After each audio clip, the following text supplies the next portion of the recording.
გამარჯობა, ეს არის ცოდნის მოყვარე პოდკასტი დაგიბრუნდით ძალიან საინტერესო თემით. დღეს ჩვენ ვისაუბრებთ სტრესზე. საერთოდ რა არის სტრესი? მართლა ასეთი საზიანოა თუ არა? რა ტიპის სტრესები არსებობს? როგორ უნდა შევეგუოთ, დავუმეგობრდეთ, გავუმკლავდეთ სტრესს? დღეს ყავს არაჩვეულებრივი სტუმარი. ჩემი სტუმარია ფსიქოლოგიის დოქტორი, ევროპაში აკრედიტებული გეშტალტ თერაპევტი თეა გოგოწიშვილი. გამარჯობა. ძალიან დიდი მადლობა, რომ დამითმეთ დრო. დღეს ხართ ჩემთან ერთად და განვიხილოთ ჩემთვის და ვფიქრობ ბევრისთვის ძალიან საინტერესო მნიშვნელოვან თემას. ჩემს მაყურებელს უნდა ვუთხრა, რომ ამ ეპიზოდის წარმოდგენი არის PSP და დიდი მადლობა, რომ მომცა საშუალება ასეთ მნიშვნელოვან თემაზე ვისაუბროთ და გავაცნოთ ჩემს ძალიან ძვირფას მაყურებელს. საუბრის დაწყებამდე მინდა გითხრათ, რომ მე და PSP მოგიმზადეთ ძალიან საინტერესო შეთავაზება. სანამ შეთავაზებას გაგაცნობთ, მოგიყვებით მარადმწვანე ჯადოსნური მცენარის შესახებ, რომელსაც აშვაგანდა ქვია. აშვაგანდა მოდის სამხრეთ აზიაში და აფრიკაში. მისგან ამზადებენ, ამ მცენარისგან ამზადებენ საკვებ დანამატს, რომელიც გამოიყენება შფოთვის და სტრესის შესამცირებლად. ქრონიკული სტრესის დროს ეს ძალიან ეფექტური არის. საკვები დანამატის სახელიც უწოდ აშვაგანდაა და ეს დარწმუნებულია, რომ ბევრმა თქვენგან მაიცით. მოგიყვებით რამდენიმე დადებით ეფექტს, რომელიც ჩვენს ორგანიზმზე აშვაგანდას მეშვეობით აისახება ხოლმე. ის აქვეითებს კორტიზოლის, სტრესის ჰორმონის დონეს, ამაღლებს ბუნება-განწყობილებას, ხსნის დაღლილობას, აუმჯობესებს მეხსიერებას, კოგნიტურ ფუნქციებს, აძლიერებს იმუნიტეტს, აქვს ანთების საწინააღმდეგო მოქმედებაც, აუმჯობესებს მეტაბოლურ პროცესებს ტვინში, აუმჯობესებს სექსუალურ ფუნქციებს ქალებში და მამაკაცებში, მონაწილეობს გლუკოზ და ლიპიდურ მეტაბოლიზმში. ეს არის არც თუ ისე მცირე ჩამონათვალი, მაგრამ ძალიან საინტერესო რა ეფექტი შეიძლება აშვაგანდას კონდეს ჩვენს ჯანმრთელობაზე. ახლა კი რაც შეეხება სპეციალურ შემოთავაზებას, დიდი მადლობა PSP-ს ამისთვის, რომ მომცა საშუალება თქვენთვის გავაკეთოთ ესეთი ფასდაკლება 50%-იანი ამერიკული ბრენდის Pure's აშვაგანდას საკვებ დანამატზე. თქვენ ეკრანზეც ხედავთ ახლა ამ პრომო კოდს, რომელსაც გამოიყენებთ როგორც ონლაინ ვებგვერდზე შეძენის და ამ ლინკსაც აუცილებლად აღწერაში გავაყოლებ როგორც პრომო კოდს და ასევე შეგიძლიათ აფთიაქშიც მიბრძანდეთ და იქ უკან ნახოთ პრომო კოდი და მიიღოთ ფასდაკლება 50%-იანი. ფასდაკლება იმოქმედებს 25 დეკემბრიდან 31 დეკემბრის ჩათვლით და როგორც გითხარით, შეგიძლიათ როგორც ვებგვერდზე, ასევე უშუალოდ აფთიაქში მისვლისას გამოიყენოთ ეს ძალიან კარგი შეთავაზება. ვფიქრობ, რომ ასეთი ტიპის ესე ვთქვათ, შეთავაზება ასეთი სტრესული ფონზე, როგორცაც ახლა ჩვენ განვისით და ყველანი ვარ, ძალიან მნიშვნელოვანია და მე პირადად აშვაგანდას ეფექტი საკუთარ თავზე გამომეცია და ნამდვილად გავუწევდი რეკომენდაციას. დავიწყოთ პირველი კითხვით. ჩვენ ამ პოდკასტში რაღაცნაირად ესე ვიწყებთ ხოლმე, გვინდა რომ სიღრმისეულად ვიცოდეთ ყველა საკითხი, რომელზეც საუბრობთ და საერთოდ რა არის სტრესი? აი, რაღაც მოვლენა არის ჩვენ ცხოვრებაში, ვიცით რომ არის, მაგრამ რა არის? პირველ რიგში უნდა ვთქვათ, რომ სტრესი ეს არის ორგანიზმული რეაქცია მოულოდნელ ვითარებაზე, რომელსაც ადამიანი გამღიზიანებელზე ესე ვიტყვი, ძალიან ვეცდები რომ მარტივად ვისაუბრო და ტერმინები არ გამოვიყენო და თუ რაიმე იქნება, ასე ვთქვათ, საჭიროების მიხედვით უფრო გასამარტივებელი, მეკითხავთ რომ თქვენ მიმინიშნოთ, ხო, მიმითითოთ ამაზე.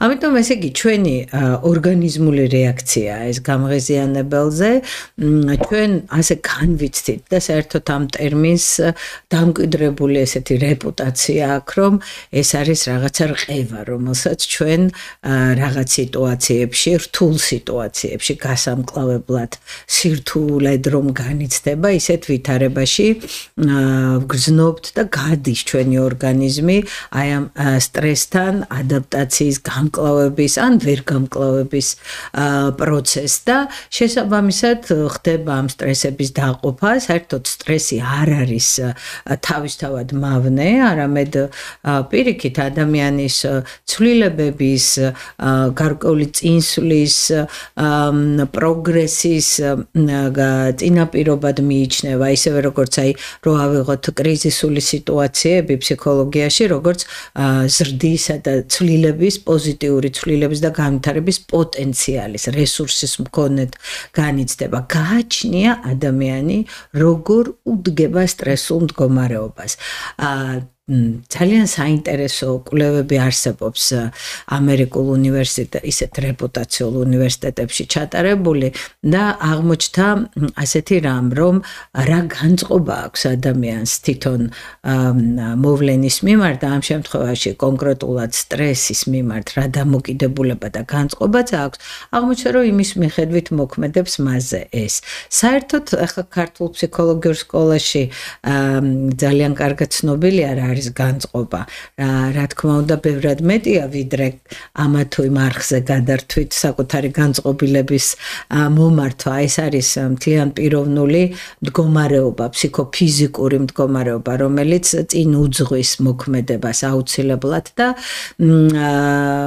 განსხვავებული ხედვები არსებობს ამ მხრივ, ვთქვათ, დამოკიდებულებების ჭრილში, ვთქვათ, დასავლური თეორიები არ იცნობენ სიტუაციური განწყობის ცნებას, რაც უზნაძის განწყობის თეორიიდან ამოსული კონცეფტია და აი სიტუაციურად ჩვენ სხვადასხვანაირად რეაგირებთ, თვითონ გავლენა აქვს ჩვენზე გარემოს, მაგრამ კიდევ გვაქვს ჩვენ ფიქსირებული დისპოზიციური განწყობები და ეს ის განწყობებია, რომლითაც ჩვენ მოვდივართ, აქ ჩვენი ღირებულებებია, ის ჩვენი გამოცდილებაა, რომელიც აუცილებლად მოქმედებს აქ და ამჟამად სიტუაციაში, ხომ?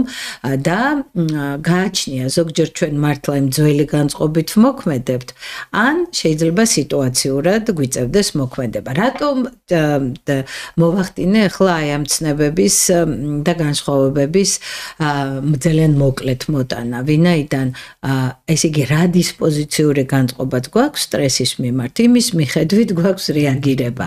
და აღმოჩნდა, რომ ადამიანები, რომლებიც მართლა უყურებენ სტრესს, როგორც ძალიან, ასე ვთქვათ, გამოწვევას, ესე ვიტყვი ამ სიტყვას, ხო, ჩელენჯი არის ესეთი სიტყვა, როგორც გამოწვევას უყურებენ. ენთუზიაზმი აქვთ, რომ არის ხო კატეგორია ადამიანების, ვისთვისაც ესეთი მდორე, ერთფეროვანი ცხოვრების მდინარება არის პირიქით მოსაწყენი და მათთვის გამოწვევები არის კარგი შესაძლებლობა რაღაც გამოფხიზლების, განსხვავებულობის, განცდის. ადამიანები ადრენალინისთვის ვიცით, რომ ხიდებიდანაც ხტებიან იმისთვის გააჩნია ხო კატეგორიას.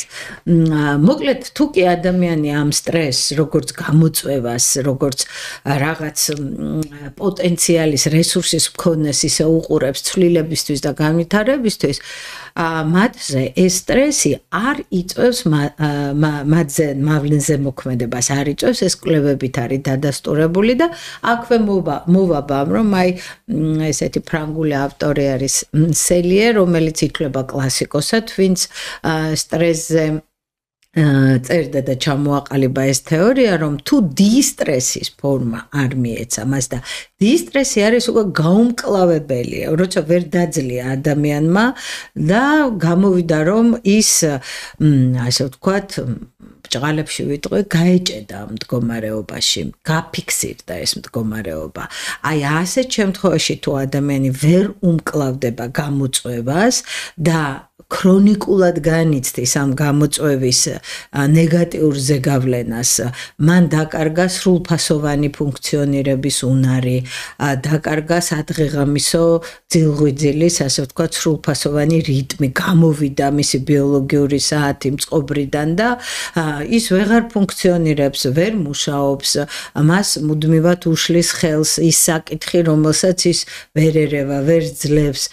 აი ასეთი ვითარება რა თქმა უნდა, შეიძლება ითქვას, რომ ზიანის მომგვრელია, ამას დისტრესს უწოდებთ ჩვენ და აი ესეთი პროლონგირებული, ანუ დროში გახანგრძლივებული დისტრესი, რა თქმა უნდა, შეიძლება ქრონიკულ ფორმადაც გადაიზარდოს და შემდგომში საჭიროებს დახმარებას. კი, ადამიანის ორგანიზმი თვითონ ანიშნებს მას, რამდენად ის თვითონ უმკლავდება სტრესულ ვითარებას, ახერხებს გამკლავებას, თუ ეს მასზე მოქმედებს ნეგატიურად, რგუნავს, ბოჭავს და უშლის ისევ და ისევ სრულფასოვან მის ცხოვრებაში, თუ არ უშლის. ჩვენ უნდა ვუსმინოთ ჩვენს თავს, ჩვენს ორგანიზმულ ნიშნებს, ასეთ მინიშნებებს, შეგრძნებებს და აუცილებლად ამით შევძლებთ ამ ყველაფრის განსაზღვრას. კი ბატონო. ანუ რო ეხა თქვენი ახსნა რო შევაჯამოსავით. ესე იგი სტრესი ხო, რაღაცა ჩვენი ბიოლოგიური უნარია, ხო? ადრე გამოქვაბულში ადამიანები როცა ცხოვრობდნენ, თუ სტრესს არ განიცდიდნენ, ვერ გადარჩებოდნენ. რაღაცა მტერი დაესხმებოდა თავს, თუ ცხოველი, თუ მხეცი, თუ არ ვიცი და რეალურად ხო დღემდე ნუ განვითარდით ამდენი ავიცი წელი არის გასული და საუკუნე და ასე შემდეგ, მაგრამ ეს ბიოლოგია, ადამიანის ბიოლოგია და ფიზიოლოგია ხო ერთნაირად ფუნქციონირებს მაშინაც და ეხლა ხო ერთი მოცემულობა გვაქვს. ანუ და ძალიან კარგი რაღაც თქვით, რომ სტრესს მე როგორც ვუყურებ, ზუსტად ისე განვისწრე. ხო მე ჩემ თავზეც მაქვს ექს გამოცდილი, რომ თუ რაღაცაი დიდ ბოროტებად აღვიქვი, თქვა რაღაცა კონკრეტული გამოწვევა და სტრესია, იქ საშინელება მეწყება ხოლმე და თუ შევხედე ისე რომ ეს რაღაცა შემიძლია რომ მით განვითარდე, შემიძლია რომ წინ წავიდე, იქნებ რაღაცაზე უნდა დავფიქრდე, რატო ვისტრესები, ის რაღაცა ჩვეულებრივი ამბავი არ არის, მე ცოტა სხვანაირად მიდის ხო. თქვენ ახლა ახსენეთ სტრესები, რამდენიმე სტრესი, რომელიც არსებობს. მე მაქვს ესეთი კითხვა, რომ აი ანუ მაგალითად მე ვცხოვრობ ყოველდღე ვიღვიძებ, მივდივარ სამსახურში, მუშაობ, მოვდივარ, რაღაც აი რუტინა მაქვს რა. ხო, ამ რუტინაში არის ხოლმე ძალიან ბევრი სტრესორი. გარეგანი სტრესორები არსებობს. როდის უნდა მივხვდე, როდის ხდება ჩემთვის ეს სტრესორები მავნებელი? ამას როდის ხვდები? ანუ რა გამოხატულება მაქვს ესეთი? ეს ძალიან საინტერესო, იმიტომ რომ მეც მქონია რომ მიცხოვრია რაღაც სტრესულ, ქრონიკულ სტრესში, ესე ვთქვათ, მაგრამ ეს სტრესი იმდენად მიჩვევადი გახდა რაღაც მომენტში, რომ აი თქვენასთვის რომ სხეული რაღაცებს მანიშნებდა, მაგრამ მივაყურადე, საერთოდ აღარ უსმენდი იმას და აი სტრესში ვცხოვრობდი. როდის ხვდები, რომ ცუდად ვარ, სტრესში ვარ? პირველ რიგში ალბათ უნდა ვთქვა ის, რომ ორგანიზმს აქვს თვითრეგულაციის უნარი. აი თქვენ ახსენეთ, რომ ჩვენ კაცობრიობის დასაბამიდან, ჯერ კიდევ პირველყოფილი წყობილებიდან, ჩვენი წინაპრები, ადამიანები მუდმივად იყვნენ გამოწვევის წინაშე და სიცოცხლის გადარჩენის გამოწვევები იდგა მათ წინაშე, რადგან უწევდათ გამკლავება გარეულ ისეთ ცხოველებთან დაწყებული, დამთავრებული, ვთქვათ, ის შუღლი, რომელიც შეიძლება სხვადასხვა ტომებს ერთმანეთის მიმართ ქონოდა. ანუ გადარჩენაზე იყო ადამიანის ორგანიზმი მობილიზებული და მათთვის ეს იყო პირდაპირ ვთქვათ, ყოველდღიურობა და ბუნებრივია მათი ორგანიზმი ასეც იყო მომართული და განწყობილი იყო, რომ ყოველდღიურად მობილიზაცია ქონდა მას, რომ აი ამ გარე საფრთხეზე ერეაგირა და აი ეს მობილიზაცია ფიზიკური, ბუნებრივია სწორედაც ის ფსიქოფიზიკური განწყობა, რომელიც მათ მუდმივად მზადყოფნაში ამყოფებდა, კონკრეტულ ეპოქაში შესაბამისი ორგანიზმული მზაობით იყო ნაპასუხები. მაგრამ როცა ცივილიზაცია წინ მიდის, პირდაპირ პირდაპირ ვთქვათ, რომ ახლა ჰუმანური ღირებულებები შემოდის, როცა ჩვენ ვუყურებთ სხვა ეპოქის ცხოვრების ამსახველ ფილმებს, ამ კითხულობთ მათ შესახებ, ხო, იმ ეპოქაზე, ჩვენ ვხედავთ განსხვავებას. და დღევანდელი ადამიანი, აი თქვენ თქვით, რომ ბიოლოგია ხომ იგივეა, რა თქმა უნდა, ბიოლოგიური აგებულება იგივე გვაქვს, მაგრამ ნახეთ, აი ურბანულმა გარემომაც უკვე სხვა სომატური მზაობა გააჩინა. რამდენად დღეს არის ადამიანი ფიზიკურად მზად იმისთვის, რომ ყოველ დღე სახლიდან რო გავა, დინოზავრებს ებრძოლოს. ბუნებრივია, რომ სხვა განწყობა აქვს ჩვენს მთლიან ორგანიზმს და აქ უკვე სხვა სტრესორებთან, სხვა გამოწვევასთან, სხვა გამღიზიანებლებთან მორგებისთვის ავართ ჩვენი ეპოქის ადამიანები მომზადებული. ეს არის ინტელექტუალური, რა თქმა უნდა, გამოწვევები, როდესაც არის გადასაჭრელი რაღაც მნიშვნელოვანი სააზროვნო ამოცანები, ხომ?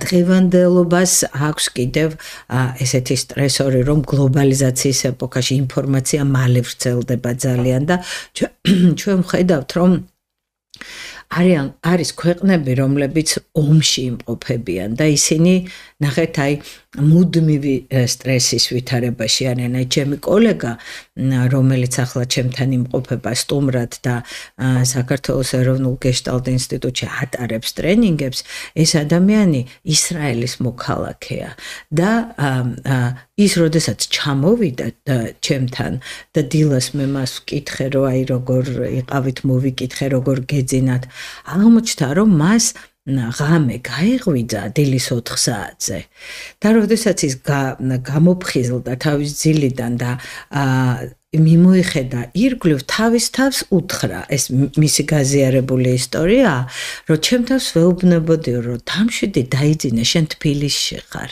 შენ არ ახარ ეხლა შენ სამშობლოში. მაგრამ ის ვერ ახერხებდა დაძინებას, დამშვიდებას.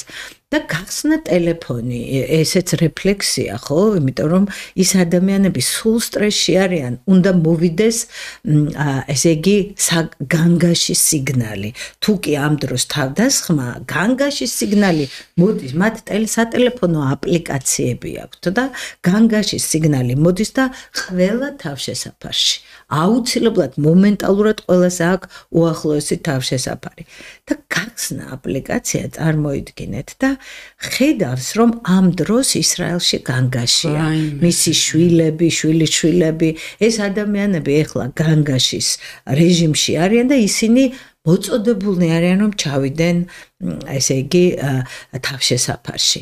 და ეს ადამიანი ამბობს, რომ ესე იგი, ჩემი ორგანიზმი დისტანციურადაც კი, ინტუიციურად გძნობს ამ სტრესორს და მას ეღვიძება სრულიად სხვა ქვეყანაში, სადაც მადლობა ღმერთს, მშვიდობაა, მაგრამ მას ეღვიძება, იმიტომ რომ რაღაცნაირად მისი ორგანიზმი მიჩვეულია, რომ ხამეა ძირითადად თავდასხმები და ეს თუმცა დღისითაც არის, მაგრამ ეს ღამის უსაფრთხოების დარღვევა, ეს მუდმივად არის იმ რეალობაში. ასე რომ მათი ორგანიზმები სულ სხვა რამეზე არიან მომართული და განწყობილი, ვიდრე ჩვენ, რომლებსაც მიუხედავად ჩვენი ნამდვილად სტრესული ვითარებისა, რაც ეხლა დღეს ხდება ჩვენს სოციალურ სივრცეში, ვგულისხმობ საზოგადოებაში და ის სოციალური პროცესები და სოციალური კრიზისი, რომელშიც ჩვენი ქვეყანა დღეს იმყოფება, განსხვავებული სტრესორის ქვეშ გვამყოფებს ჩვენ და არა იმ სტრესის ქვეშ, რომელშიც ჩემი კოლეგა არის, ხომ? ანუ ჩვენი ბიოლოგიური ორგანიზმული რეაქციები სხვა და სხვა, ასე ვთქვათ, მზადყოფნაში არიან აი ამ გარე გამღიზიანებელზე, სხვადასხვა გვარია ეს გამღიზიანებელი და შესაბამისად მოემართება ორგანიზმი და აქვე უნდა ვთქვა, რომ ფსიქიკა თავისი არსით არის ადაპტაციური სისტემა. ამიტომ თქვენ რომ ყვებოდით საინტერესო თქვენს გამოცდილებას, რომ თქვენ გქონდათ დროში გახანგრძლივებული სტრესული ვითარება და თქვენ თითქოს მიეჩვიეთ ამას, ეს არ არის გასაკვირი, იმიტომ რომ ადამიანი ეჩვევა ნიშნავს ადაპტირდება და ნამდვილად ჩვენ გვაქვს აი ეს მორგების ნამდვილად აი სიტუაციასთან გეშტალტში გვაქვს ეს ცნება კრეატიული მორგება. მე კიდევ მომეცემ ალბათ საშუალება ეს ძალიან საინტერესო ცნება ამაზე მოკლედ მოგახსენოთ, მაგრამ ამ ეტაპზე მოდით ვთქვათ, რომ ორგანიზმი ადაპტაციაზეა მომართული, ფსიქიკა მთლიანად ადაპტაციური სისტემა არის თავისი არსით, ასე რომ სხვადასხვა ეპოქაში, სხვადასხვა ქვეყნებში, სხვადასხვა რეალობაში არსებული გამოწვევები სხვადასხვა გვარ ადაპტაციას გამოამუშავებინებს ორგანიზმს. და რა თქმა უნდა, როგორ ვუყურებთ ამ რეალობას და რამდენად დრამატიზაციას ვახდენთ და არიან ადამიანები, ახლა ეს ფილოსოფიური ცნება უნდა გავიხსენო აუცილებლად, რომელებიც ხედავენ, რომ ჭიქა ნახევრად სავსეა, ან მეორე ადამიანები იგივე რაოდენობის წყალს ჭიქაში განიხილავენ და აღიქვამენ, როგორც ნახევრად ცარიელს. ნახევრად ცარიელი თუ ნახევრად სავსე. აქ არაფერი არ არის, ხომ ერთი და იგივე ოდენობის წყალზეა საუბარი და განსხვავება არ არის არავითარი. მაგრამ რას მოაქცევს ადამიანი ფოკუსში? მისი აღქმა როგორ მოქმედებს? რა თქმა უნდა, ჩვენი აღქმა განპირობებულია ჩვენი განწყობებით.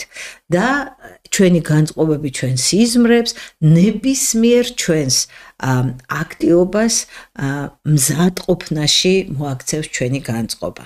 და ეს ამ შემთხვევაში ჩვენი დისპოზიციური განწყობა, ანუ ჩვენი ღირებულებები, ჩვენი შეხედულებათა სისტემა, რა თქმა უნდა, ზეგავლენას ახდენს იმაზე, თუ როგორ რეაგირებთ, და შემდგომში როგორ ვმოქმედებთ. რეაქცია ეს არის ორგანიზმული, უკავშირი ორგანიზმული პასუხი, ესე ვიტყვი, ორგანიზმული პასუხი და შემდგომ პასუხის შემდეგ უკვე მოქმედება.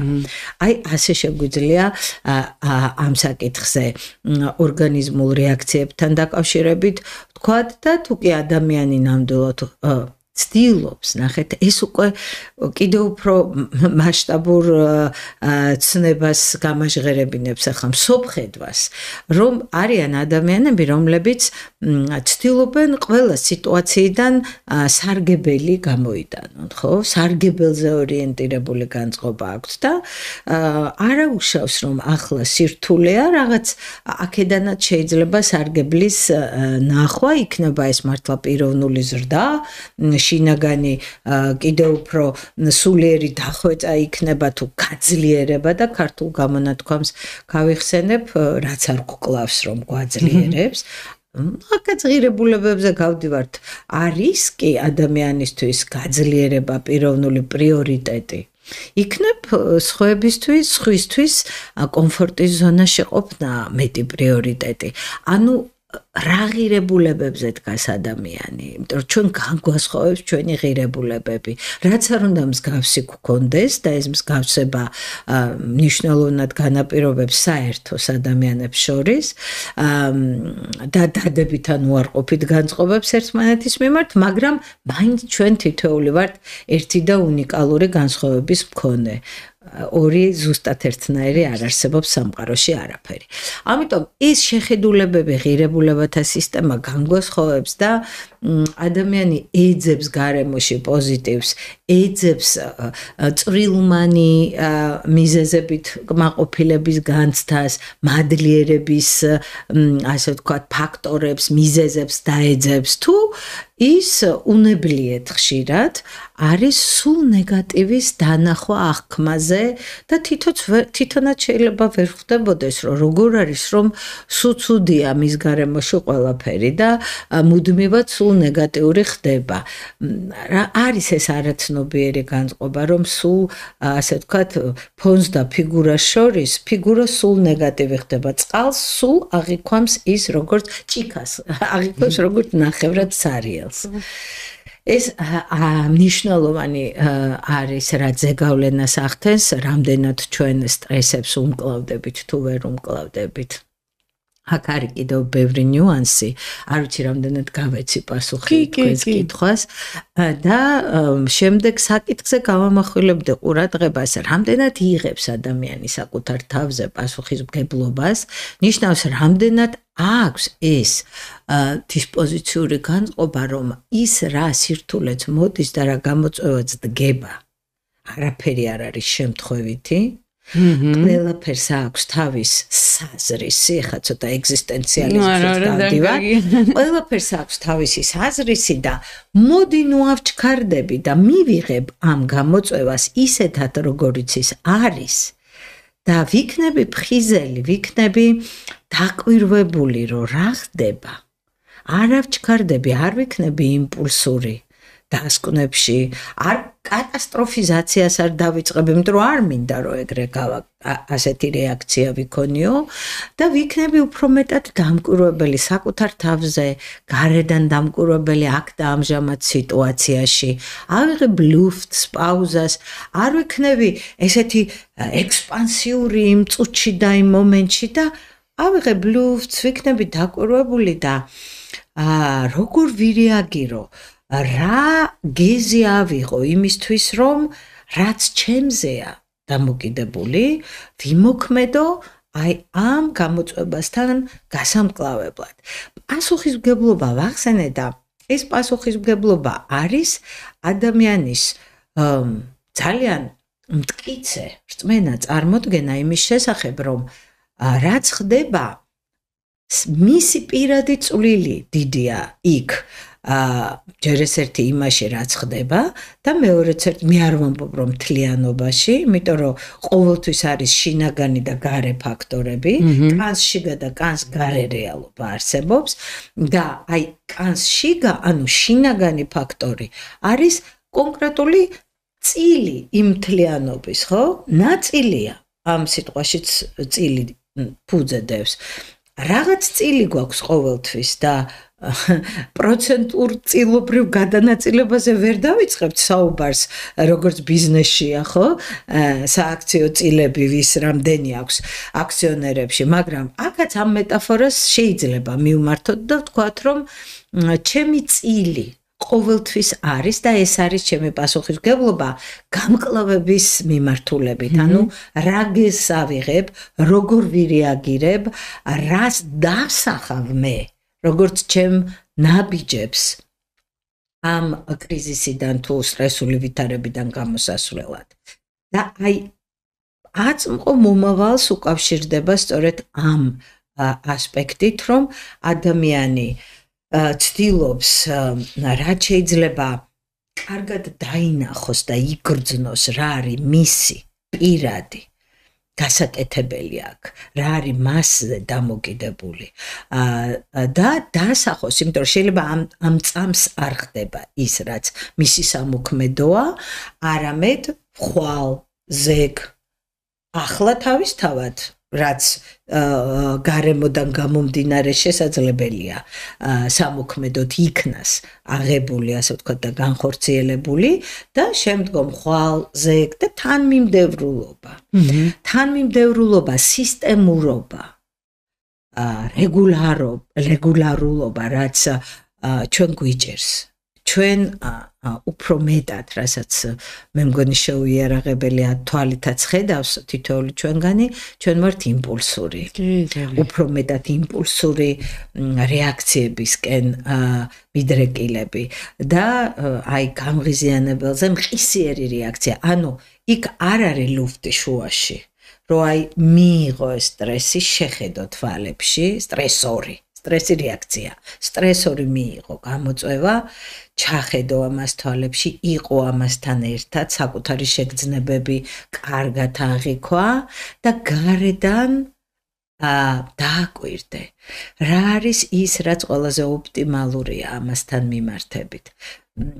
ზოგჯერ თქმა სჯობს, არა თქმასა, ზოგჯერ თქმითაც დაშავდების პაუზა და შემდგომი ვთქვათ, დაყოვნება და შემდგომი რეაქცია, დაკვირვება ჯერ სიტუაციაზე და იმის მიხედვით გეზის აღება.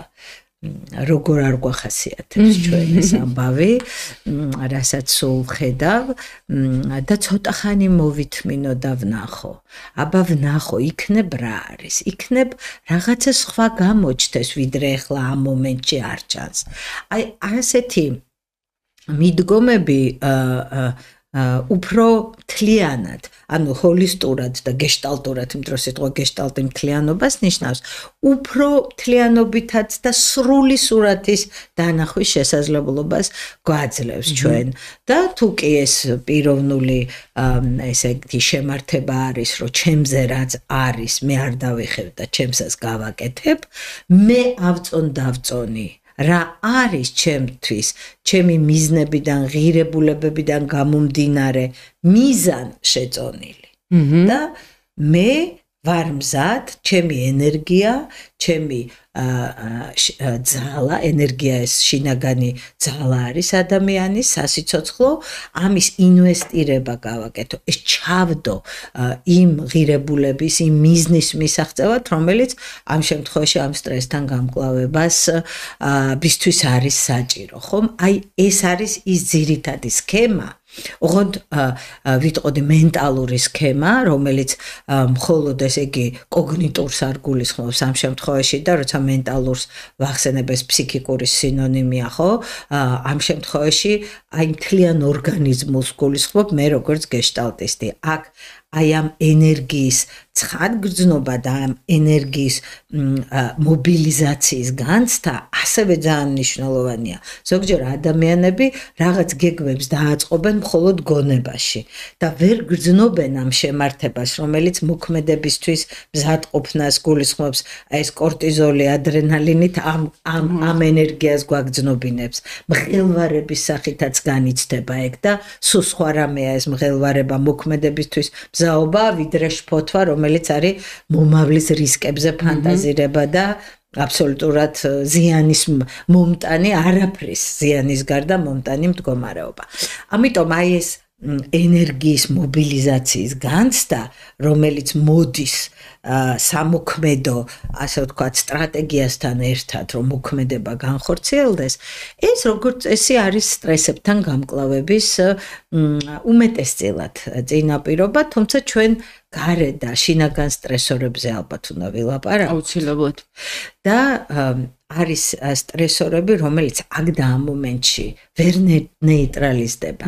ნახეთ, აი, ჩვენ გარეთ გვაქვს ახლა სტრესორი. მე მაგალითად თავს განვიცდი სტრესში. იმიტომ რომ ჩემი სამშობლო, ჩემი ქვეყანა და ჩემი საზოგადოება დღეს არის კრიზისულ მდგომარეობაში. როცა მე ვხედავ რა ხდება ჩემი სახლის მიღმა, რომელიც ძალიან ახლოა ამ ცხელწერტილთან. მე ამას განვიცდი როგორც შინაგანად ძალიან ამაღელვებელ მდგომარეობას. ჩემი გული ცემს ძალიან აქტიურად, ჩემი სუნთქვა გახშირებული. ზოგჯერ ვგრძნობ თავში მოჭერის შეგრძნებას, იმიტომ რომ რა არის ახლა ეს? რა შეიძლება მე გავაკეთო იმასთან დაკავშირებით, რომ აი ეს ვითარება განიმუხტოს, იმიტომ რომ ადამიანს რო დაიმუხტება მისი ორგანიზმი ან გარემო ორივე ერთმანეთზე ურთიერთზე მოქმედია. განმუხტვის ტენდენცია გვაქვს ჩვენ. ანუ ჰეტეროსტაზი ჰომეოსტაზისკენ დაბალანსებისკენ მიისტრაფის და ჩვენ გვაქვს თვითონ შინაგანი ბუნება, რომ დავასრულოთ, დავსვათ წერტილს, გეშტალტური მახასიათებელია, რომ დასრულდეს ფიგურა და შემდეგ ახალი ფიგურა აღმოცენდეს ფონიდან და როცა არ სრულდება რაღაც, ანუ დაკმაყოფილება, დასრულება, განმუხტვა არ ხდება, ეს ფიგურა გაჩხერილია. და ვერაფერს ვეღარ ვხედავთ ამის გარდა. ანუ რეალურად სულ ერთი ფიგურა არის ჩვენი აღქმის ველში. და ამიტომ აი ეს სტრესი, გარე სტრესორი, ხო, რომელიც სულ არის, სადღაც ცოტა მოდუნდება, მერე ისევ დაიმუხტება და პირდაპირ აი კანი და კანს შიგა რეზონანსი რეაგირებს, ეს რეზონირებს ეს გარე სტიმულები და ყველა მედალს ორი მხარე აქვს და ჩვენ გეშტალტში ყველა მოვლენას როგორც ორ პოლუსიან რეალობას ესე აღვქვათ, იმიტომ რომ სამყაროა თვითონ ორ პოლუსიანი დიქოტომიური, ამიტომ ის რაც არის კრიზისის განვითარების პოტენციალი, ასევე იმავე კრიზისში არის უამრავი რისკები და უამრავი სირთულეები, რომელსაც ჭირდება ძალიან გონივრული და არა მხოლოდ იმპულსური რეაგირება. და სტრესს ჩვენ აუცილებლად როგორც გონებით პირველ რიგში შეგრძნებებით და თქვენ ალბათ მე გვექნება შესაძლებლობა რომ როგორ დავეხმაროთ ჩვენ ორგანიზმს რომ ეს სტრესი არ იყოს ჩვენზე იმდენად ფიზიკურად ნეგატიური ზემოქმედების მქონე, რომ აზროვნება შეგვეზღუდოს, იმიტომ რომ ჯერ კიდევ დიმიტრი უზნაძე მე-20 საუკუნის დასაწყისში და თითქმის ერთი საუკუნეზე მეტია ფაქტურად გასული, ამბობდა რომ რაც უფრო ძლიერია ემოცია, მით უფრო მეტად იპყრობს ჩვენი ცნობიერების ველს და ქართველებს გვაქვს გამოთქმები ასეთი, რომ ცხელი გულით ნუ გადაწყვიტა, ცივი გონებით იმოქმედე, იმიტომ რომ თუ ჩვენ ემოციურ სიცხარეში და ორთქლში და აი ამ ემოციურ ცხელ რეალობაში და განცდებში წყვიტავთ, ჩვენი გონება ამ დროს კარგად ვერ მუშაობს. და ეს არის აბსოლუტურად ცხოვრების ყველანაირი გადაწყვეტილება. ყველანაირ გარემოში და ყველანაირ სტრესულ ვითარებაში და არა მარტო, მე უბრალოდ მოვიყვანე ის, რაც დღეს ხდება ჩვენი თანამედროვე აქ და ამჟამად რეალობა, ყოველი საღამოს რეალობა. როგორ შეიძლება ვინმე აი ამ გარე სტრესორს არ განიცდიდეს. მე ვიცი ადამიანები, რომლებიც განერიდენ ამას საერთოდ, აღარავითარ ინფორმაციას აღარ ასე ვთქვათ უშვებენ. სხვაჩვენს პანდემიის პერიოდში იყო კიდე ეს ტენდენცია, როგორი სტრესი იყო პანდემია, აბსოლუტურად მოულოდნელი. პლანეტა შეხვდა ამას სრულიად მოულოდნელად და ვიტყვი არამზადყოფნაში, ხო? ეს ის იყო, რასაც არავინ არ ელოდა. და აქაც ნახეთ ორგანიზმული რეაქციები სხვადასხვაგვარია. არის განრიდების რეაქცია, როგორც ესე იგი იგნორირების, განრიდების, თვალის არიდების, საერთოდ თვითონ არ ხდება დეფლექსია ქვია ამას, ამ დაცვით მექანიზმს გეშტალტში და ნახეთ როგორი რამეა, როცა დეფლექსირებთ და ის დეფლექსია გრძელდება. დიდხანს გამოდის რომ ადამიანი სადღაც სხვა აბსოლუტურად ირეალურ თავის ვაკუუმში მოექცევა. თვითონ იქმნის ამას, ხო? თვითონ ქმნის ამ ვაკუუმს და მიმდინარეობს ამ დროს ის გარე სტრესორი რჩება უცვლელი, მიმდინარეობს და ადამიანი თავის ნაჭუჭში ექცევა. და იქ აი ამ სტრესთან გამკლავების პოტენციალი უბრალოდ ვიტყოდი სრულიად ესე იგი შინაგან შინაგანი აკუმულაციის მდგომარეობაში, ანუ შინაგანად არის დაკონსერვებული და გარემოსთან აღარ არის ადამიანი ურთიერთგაცვლაში, ანუ ინტერაქციაში და ამიტომ ეს რესურსი, რომელიც გამკლავების რესურსი, მორგების რესურსი, ხო, ადაპტაციის რესურსი, ეს რაღაცნაირად ნაჭუჭში იკედება. და ვერ ახერხებს ადამიანი შემდგომში ამ მდგომარეობიდან გამოსვლას. ჩვენ გვჭირდება რომ ვუყუროთ თვალებში რეალობას და ვაკეთოთ ის, რაც ჩვენ შეგვიძლია და რაც ჩვენზე არ არის, აი უნდა ვავარჯიშოთ ჩვენი თავი, რომ ის რაც არ არის ჩვენზე, იქ ფუჭი განცდები და ფუჭი მღელვარება, აი ამ საზღვრის რეგულაცია არის ყოველდღიური ჩვენი გავარჯიშების ყველაზე მნიშვნელოვანი საკითხი. საზღვრები არის მნიშვნელოვანი და საზღვრები მხოლოდ მე შენ ურთიერთობაში არ არის. საზღვრები არის მე და არა მეს შორის. აი აქ და ამჟამად კონტაქტის საზღვარზე რა ხდება, აი ის სხვა გარემო, სადაც მე არ ვარ დირიჟორი, ის თავისთავად მიმდინარეობს და მე აი ამ დირიჟირებაში რა უნარები მაქვს, რა შესაძლებლობები მაქვს კონკრეტულ ვითარებაში. ეს მაქვს ცხადად საგრძნობი და მე მჭირდება რომ ჩემი თავის ფლობა და მართვა ისე მქონდეს გავარჯიშებული რომ ის რაც ჩემზე არ არის ამან ნაკლებად იმოქმედოს ჩემზე და ეს არის თავიდან ბოლომდე ადამიანის ყოველდღიურ გამოცდილებაზე და მის მოწადინებაზე და მონდომებაზე, რასაც ვინდომებთ ჩვენ ის გამოგდის და რასაც ჩვენ ვაუფასურებთ და ვთვლით რომ ეს არაფერი არ არის, თავისთავად ის რჩება ისე როგორც არის. ასე რომ უნდა გავარჩიოთ ჩვენზე და ჩვენს რესურსებში და ჩვენს შესაძლებლობებში, ჩვენს თავისუფალ არჩევანში რა არის, რა ალტერნატივები გვაქვს, იქ ვართ ჩვენ გადაწყვეტილების მემღები, იქ ვართ ჩვენ სწორედაც პასუხისმგებლობის მქონენი, სადაც არჩევანი გვაქვს. სადაც არ გვაქვს არჩევანი, იქ არ ვარ მე, იქ მე არ ვარ.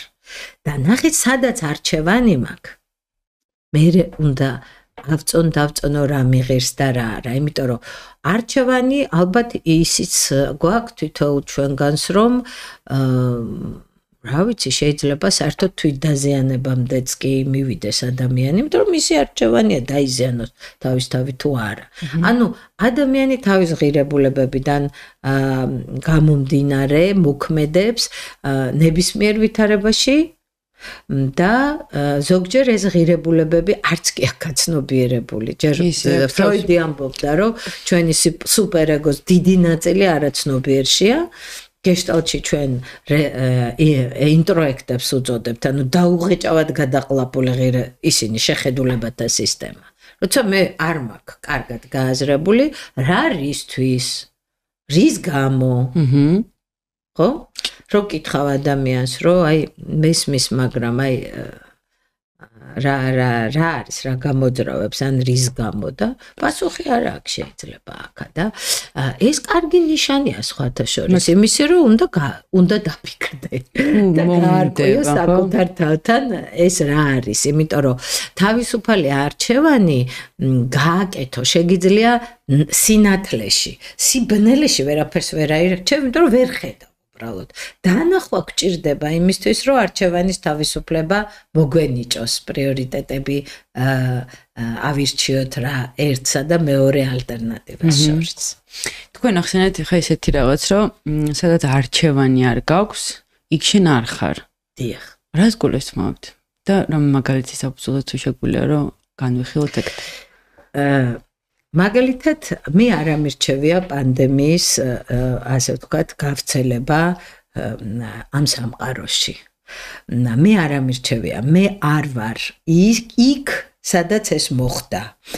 შესაბამისად, ის გავრცელდა და ის რეალობა, რომ ამ შემთხვევაში სხვადასხვა ქვეყნებში, სხვადასხვა პერიოდებში იყო შეზღუდვები, ხო, სოციალიზაციის შეზღუდვები, ასე უწოდებდნენ, რომ ჩაკუკეტეს, ესე ხო, ეს სიტყვა კარგად გვახსოვს ჩვენ გუშინგლიდან. ხო და აი ჩამკეტეს, სადავარ მე? სიტყვაც გეუბნება, ჩამკეტეს ნიშნავს გარემო მოიტანა აქტუალობა, რომ მე უნდა შევიზღუდო სოციალურ სივრცეში, ხო? და ვიყო ჩემ შიდა სივრცეში, მიკრო სივრცეში, რომელშიც მეტი ალბათობით ვიქნები დაცული, ხო, იმ ვირუსისგან, რომელიც სავალალო შედეგების რისკის მქონეა.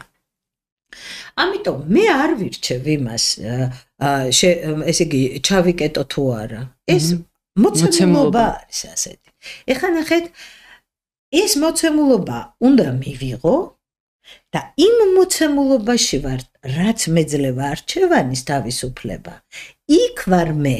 იქ არის ჩემი მესაზღვრები და იქ არის კრეატიული მორგება და ჩვენ იმიტომ მომყავს ახლა ეს მაგალითი, რომ უკვე კარგად დანახვადი წარსულია, რომ გადავხედავთ ჩვენ ცხოვრების ხაზს და დავინახავთ იქ, რომ ზევიდან თუ გვერდიდან დავინახავთ, მაშინ და იქ ასე იყო. აქაც საზღვარია აქ და ახლა, მაშინ და იქ. და ჩვენ იქ ვხედავთ, რომ ადამიანებმა მოახერხეს მოცემულობა. გარკვეულმა კატეგორიამ, ხო, გარკვეული ადამიანების რაოდენობა მოახდინა, რომ არა, გაურკვეველი რაოდენობა იყო, ეს ზუსტი რიცხვი არ ვიცი.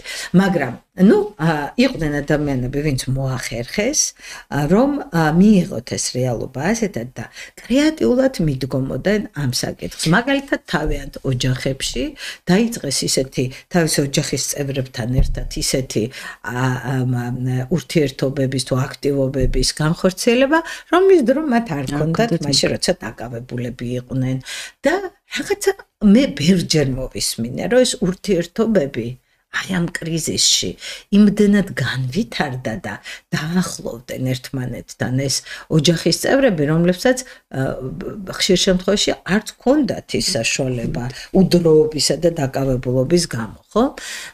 და აი აქ ეს სარგებელი, ნახეთ, ის ჭირი, რომელშიც სარგებელი არსებობდა და რამდენიც მეტ ჭირში სარგებელს ეძებს ადამიანი, იმდენად ეს ზოგი ჭირი მრავლდება და რამდენშიც თავისუფალი არჩევანია რომ არ მოძებნოს და დაადანაშაულოს ხელისუფლება, ქვეყანა, საზოგადოება, პლანეტები, ასე შემდეგ და ასე შემდეგ, ხო და რა ვიცი, ბედის წერა და ასე ალბათ არ გამომელება ახლა გარეთ დადანაშაულების და ბრალეულობის მიზეზები.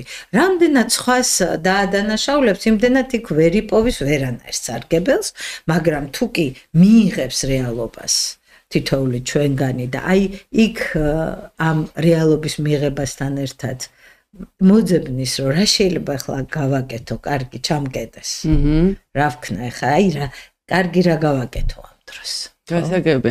ანუ მე მაქვს ესეთი რაღაც რომ ვიღებ რეალობას, რასაც მე ვერ ვწყვეტ, მაგრამ იქ სადღაც იმ რეალობაში უნდა მე ავიღო ჩემი არჩევანის თავისუფლება, როგორც ჩემი პასუხისმგებლობა.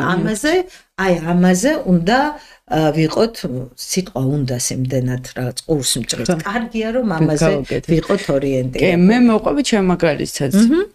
ეს კოვიდი დაიწყო და ჩავკეტეს. მეც ესე ვიცახი რომ ჩავკეტეს, იმიტომ რომ ჩემთვის ძალიან რთული იყო, მაგალითად ცხრის მერე გარეთ არ გასვლა, ეს რაღაცა მოცემული საათები უკვე გონება ვერ აღიქვავდა რა, მაგამდე რასაც ვაკეთებდი, ახლა უცებ სხვა რეალობაში აღმოჩნდი და დასაწყისში მქონდა ძალიან ცუდი რეაქცია და რთულად ვიყავი, რომ აი რა გვეშველება საერთოდ და ეს დასასრულიად რაღაც ესეთი ფიქრები იყო და მე რომ მივხვდი რომ დავჯექი და აი ესე ცუდად ვერ ვიქნებოდი, რაღაც უნდა მექნა რა, რაღაცნაირად უნდა გამოვსულიყო. ხო, აი მაგიტომ ყვები რომ კარგად ჩანს. ალბათ ყველაზე მეტი წიგნი წავიკითხე მაგ პერიოდში.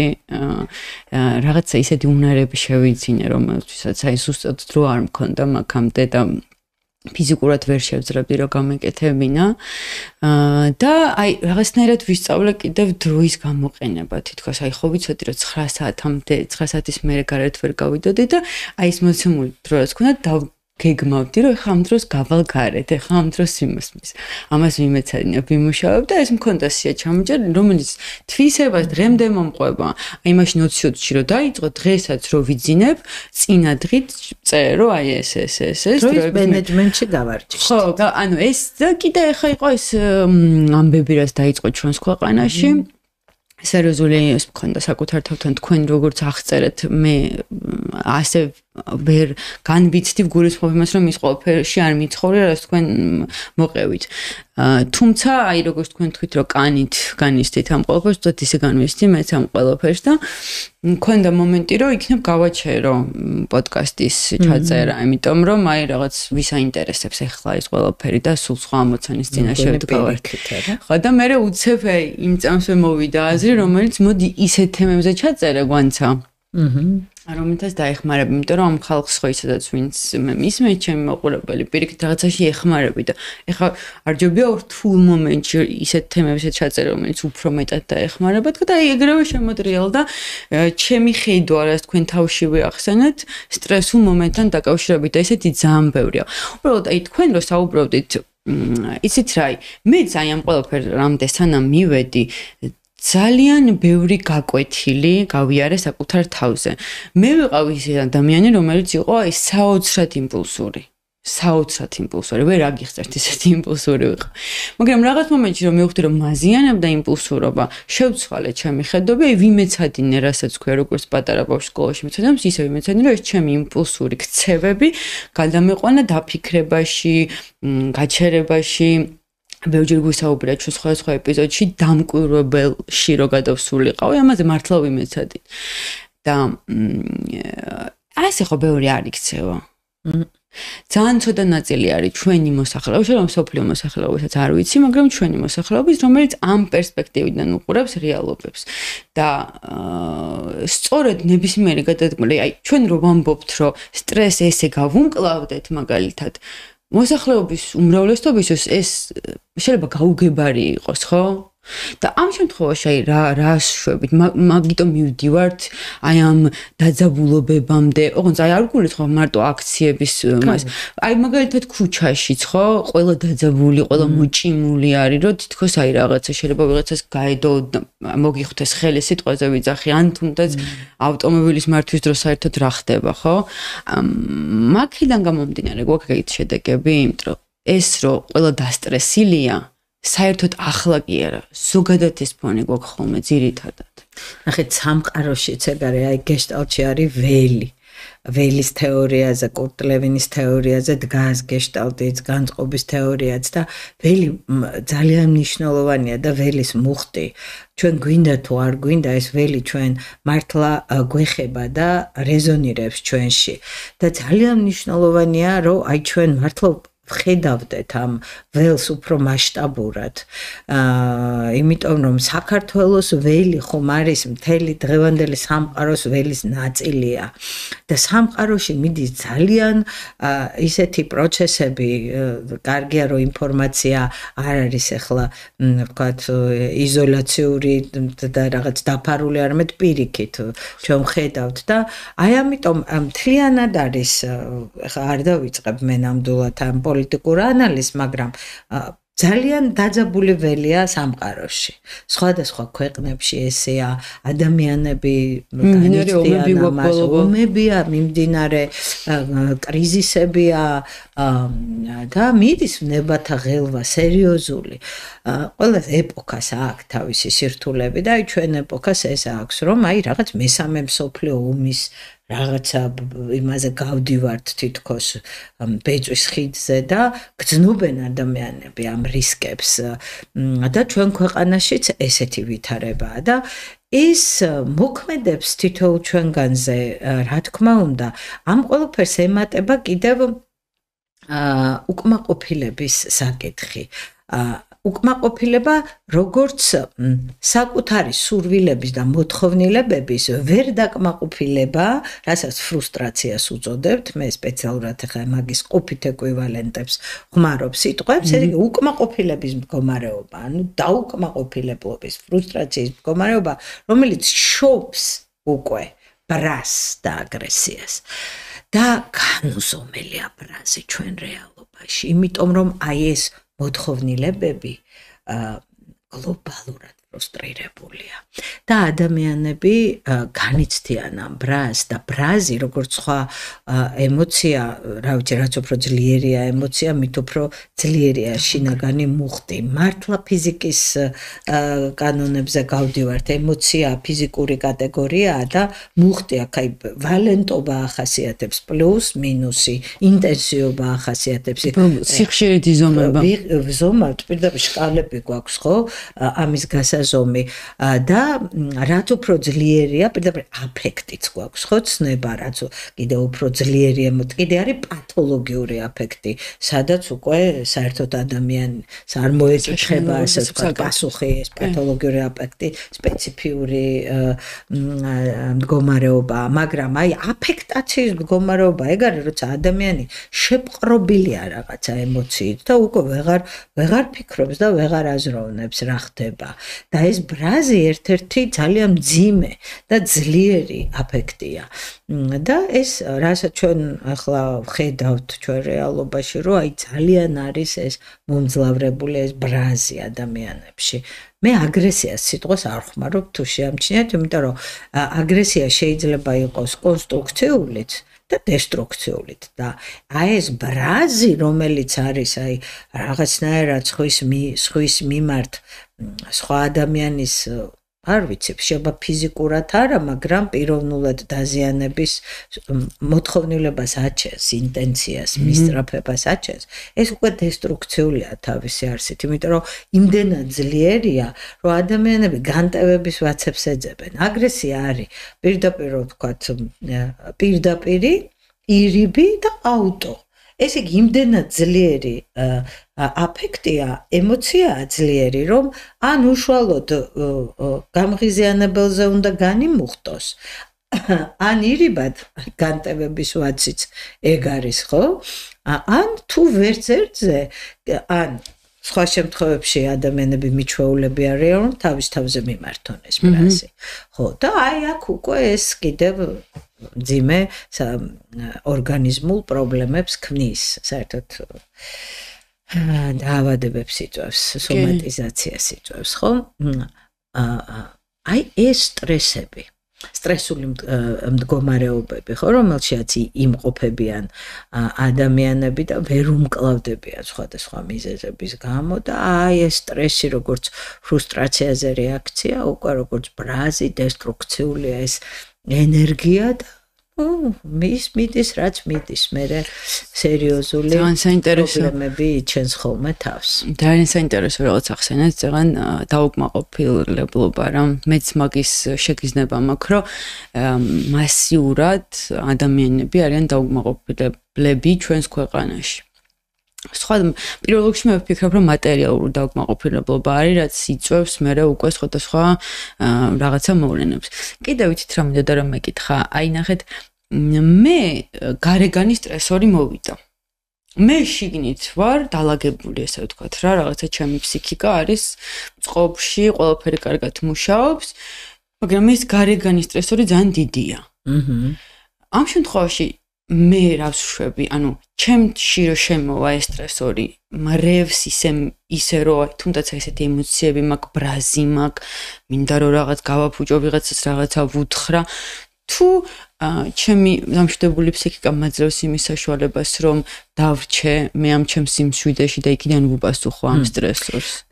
თქვენმა კითხავ ახლა შემახსენა, რომ ეს არ უნდა გამომრჩეს, რომ სტრესზე რეაქცია არის აბსოლუტურად სუბიექტური. ერთი და იგივე, უბრალოდ სტრესორზე რეაქცია, ხო? ერთი და იგივე გამღიზიანებელი აბსოლუტურად სხვადასხვანაირად განიცდება. რაღაც ძლიერი ჩემთვის სტრესორი შეიძლება თქვენთვის აბსოლუტურად არანაირი სტრესული რეაქციის გამომწვევი არ იყოს. ანუ ვთქვათ, რომ როგორც ყველაფერი ინდივიდუალურია, აღქმიდან დაწყებული, ასევე ბუნებრივია თვითონ გამღიზიანებლებიც სხვადასხვა შემთხვევაში განსხვავებულად განიცდება, ვისთვის რა არის მასტრესირებელი და სხვისთვის სხვა. და აი თქვენ ბრძანეთ, რომ თუ კი შინაგანად ადამიანი არის დაბალანსებული, რა იგულისხმება ხა დაბალანსებობაში, როდესაც მისი გონება და გრძნობა ემოციური სფერო უფრო მეტად თანხwebdriverში, ანუ უფრო თავსებადი განწყობებით ცხოვრობს, ვიდრე მუდმივ შინაგან დაპირისპირებასა და კონფლიქტში და დაპირისპირება და კონფლიქტი, როგორც წესი, არის ხოლმე, ვთქვათ, შინაგან სურვილებსა და ვალდებულებებს შორის, მინდასა და უნდას შორის არის შინაგანი კონფლიქტი. არის ხოლმე, აი, ადამიანი, ვთქვათ, გონებით ხვდება, რომ რაღაც ასეა ან ისეა და ამ დროს ემოციურად განსხვავებას განიცდის და სხვა რამეს გრძნობს, ესეც ვთქვათ არის შინაგანი რაღაცა ამბივალენტურობის, არათავსებადობის გამოხატულება. ხო, თუ ის ადამიანები, ვინც თავის თავზე მუშაობენ და ცდილობენ, რომ უფრო მეტად კონსონანსში იყვნენ, ვიდრე დისონანსში, ანუ უფრო საკუთარ თავთან თანწყობაში, ვიდრე კონფლიქტში, შესაბამისად ისევ და ისევ მათი დამოკიდებულება გამოწვევის მიმართ, მათი განწყობა როგორ უყურებენ ამ გამოწვევებს, იქნება ეს ჩემი არ არის ეს კვლევების შედეგია, რომ უფრო მეტად იქნებიან სტრეს მედეგობის მქონენი, ხო? სტრეს მედეგობა, ან სტრეს გამძლეობა სხვანაირად რო ვთქვათ, აღმოჩნდა რომ სხვადასხვა გვარი აქვს ადამიანებს და ერთ-ერთი სტრეს მედეგობის წინაპირობა არის სწორედ დამოკიდებულება. როგორ უყურებ, როგორ განიხილავ შენ, როგორ ხარ განწყობილი ამ სტრესის გამოწვევების მიმართ. ხო, სტრესული რეაქციების აღმძვრელი გამოწვევების მიმართ. აქ შეიძლება რა ჩაგეკითხოთ, მაპატიად გაწყვეტინოთ. არა, მე არ მაქვს პრობლემა. იცით რა არის? აი, ეხა შეიძლება მაყურებელს გაუშვეს ესეთი კითხვა. რომ რანაირად უნდა ვიყო მედეგი, როცა ესეთი რაღაცები ხდება. არ მაქვს ხა მხოლოდ ჩვენ სიტუაციაზე ზოგადად რა, აი რანაირად შევძლო ხა მე ასეთ თემებზე ვისაუბრია და მე ხო ვიცი ჩემი მაყურებლის კომენტარები რა და ანუ თუ ბრმა ვარ, ვერ დავინახო, როგორ არ უნდა განვიცადო, როგორ არ უნდა მქონდეს ამ ყველაფერზე რეაქცია, აი სუის ის მოდის ხოლმე ესეთი რა. აუცილებლად რეაქცია არის ბუნებრივი, ძალიან ბუნებრივი პასუხია. მაგრამ ლაპარაკი კი არ არის რეაქციაზე. მე რას ვაკეთებთ ჩვენ და ჩვენ თავთან როგორ დიალოგში მოვდივართ, ხო? აი მოდით, ხო, როგორ არ ვირეაგირო? გულქვა და ხედარ კინა ხო არა ვართ ჩვენ, მით უმეტეს თუ ემპათიურები ვართ და ადამიანისთვის ემპათია თანაგანცდა არის ჰუმანური მისი ბუნების გამოხატულება.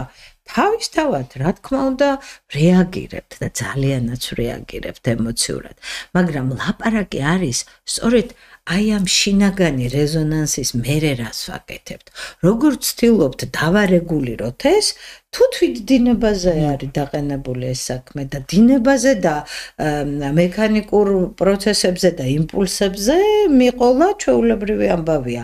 აქ გვაქვს განსხვავებული ისევ და ისევ მიდგომები, ადამიანი იღებს პასუხისმგებლობას, რომ ის რაც მას შეეხო, ის რამაც მას ატკინა. მერე რას აკეთებს, ხო?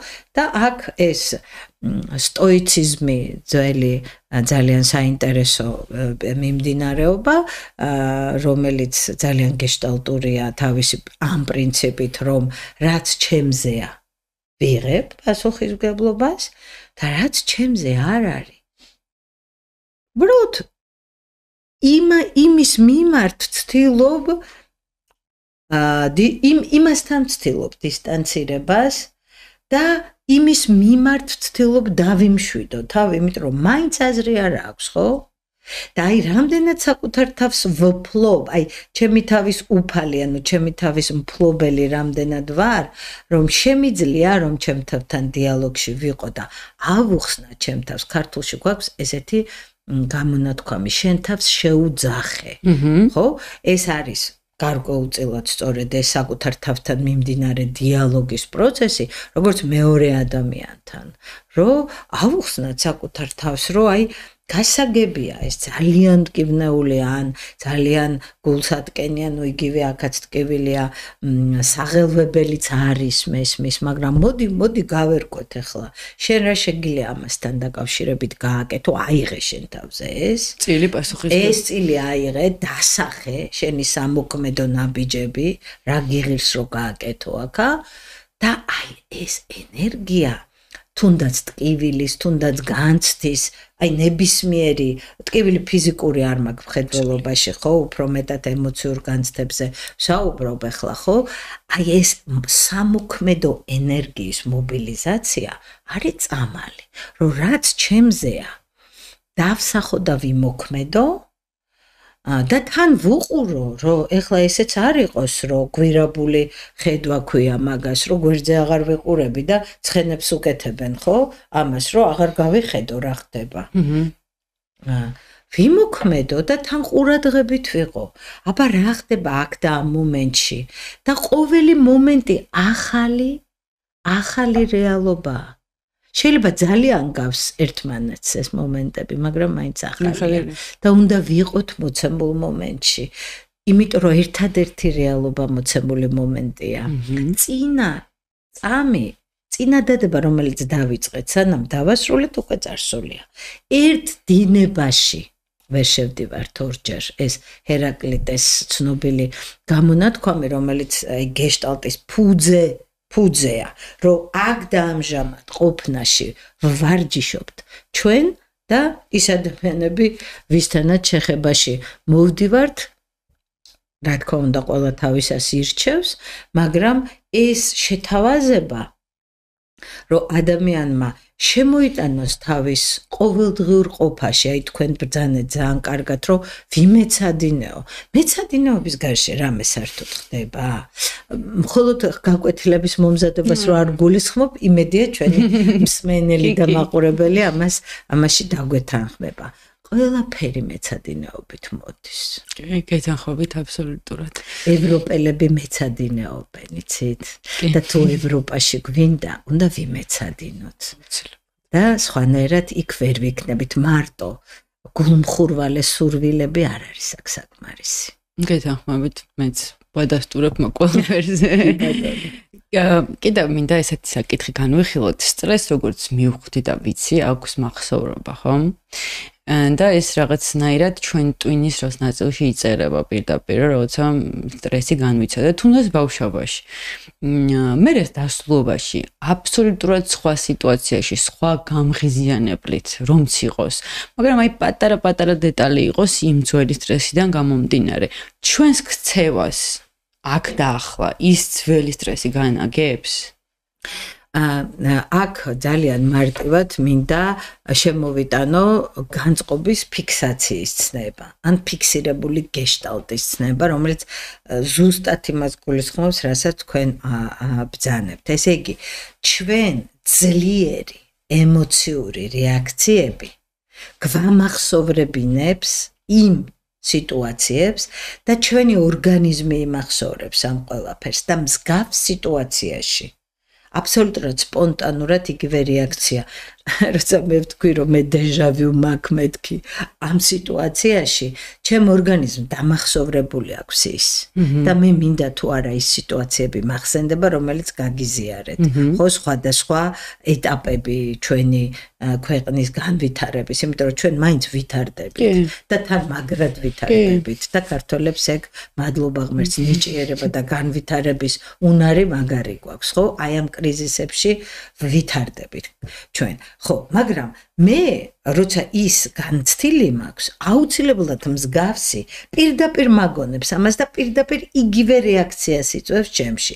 და რაც უფრო ეს მეორდება, მით უფრო ფიქსირდება. ესე იგი, ძლიერი ემოციური რეაქციები და გამეორებითობა არის განწყობის ფიქსირების, აი თვითონ აი მთლიანი ორგანიზმული გეშტალტის ფიქსირების წინაპირობაა.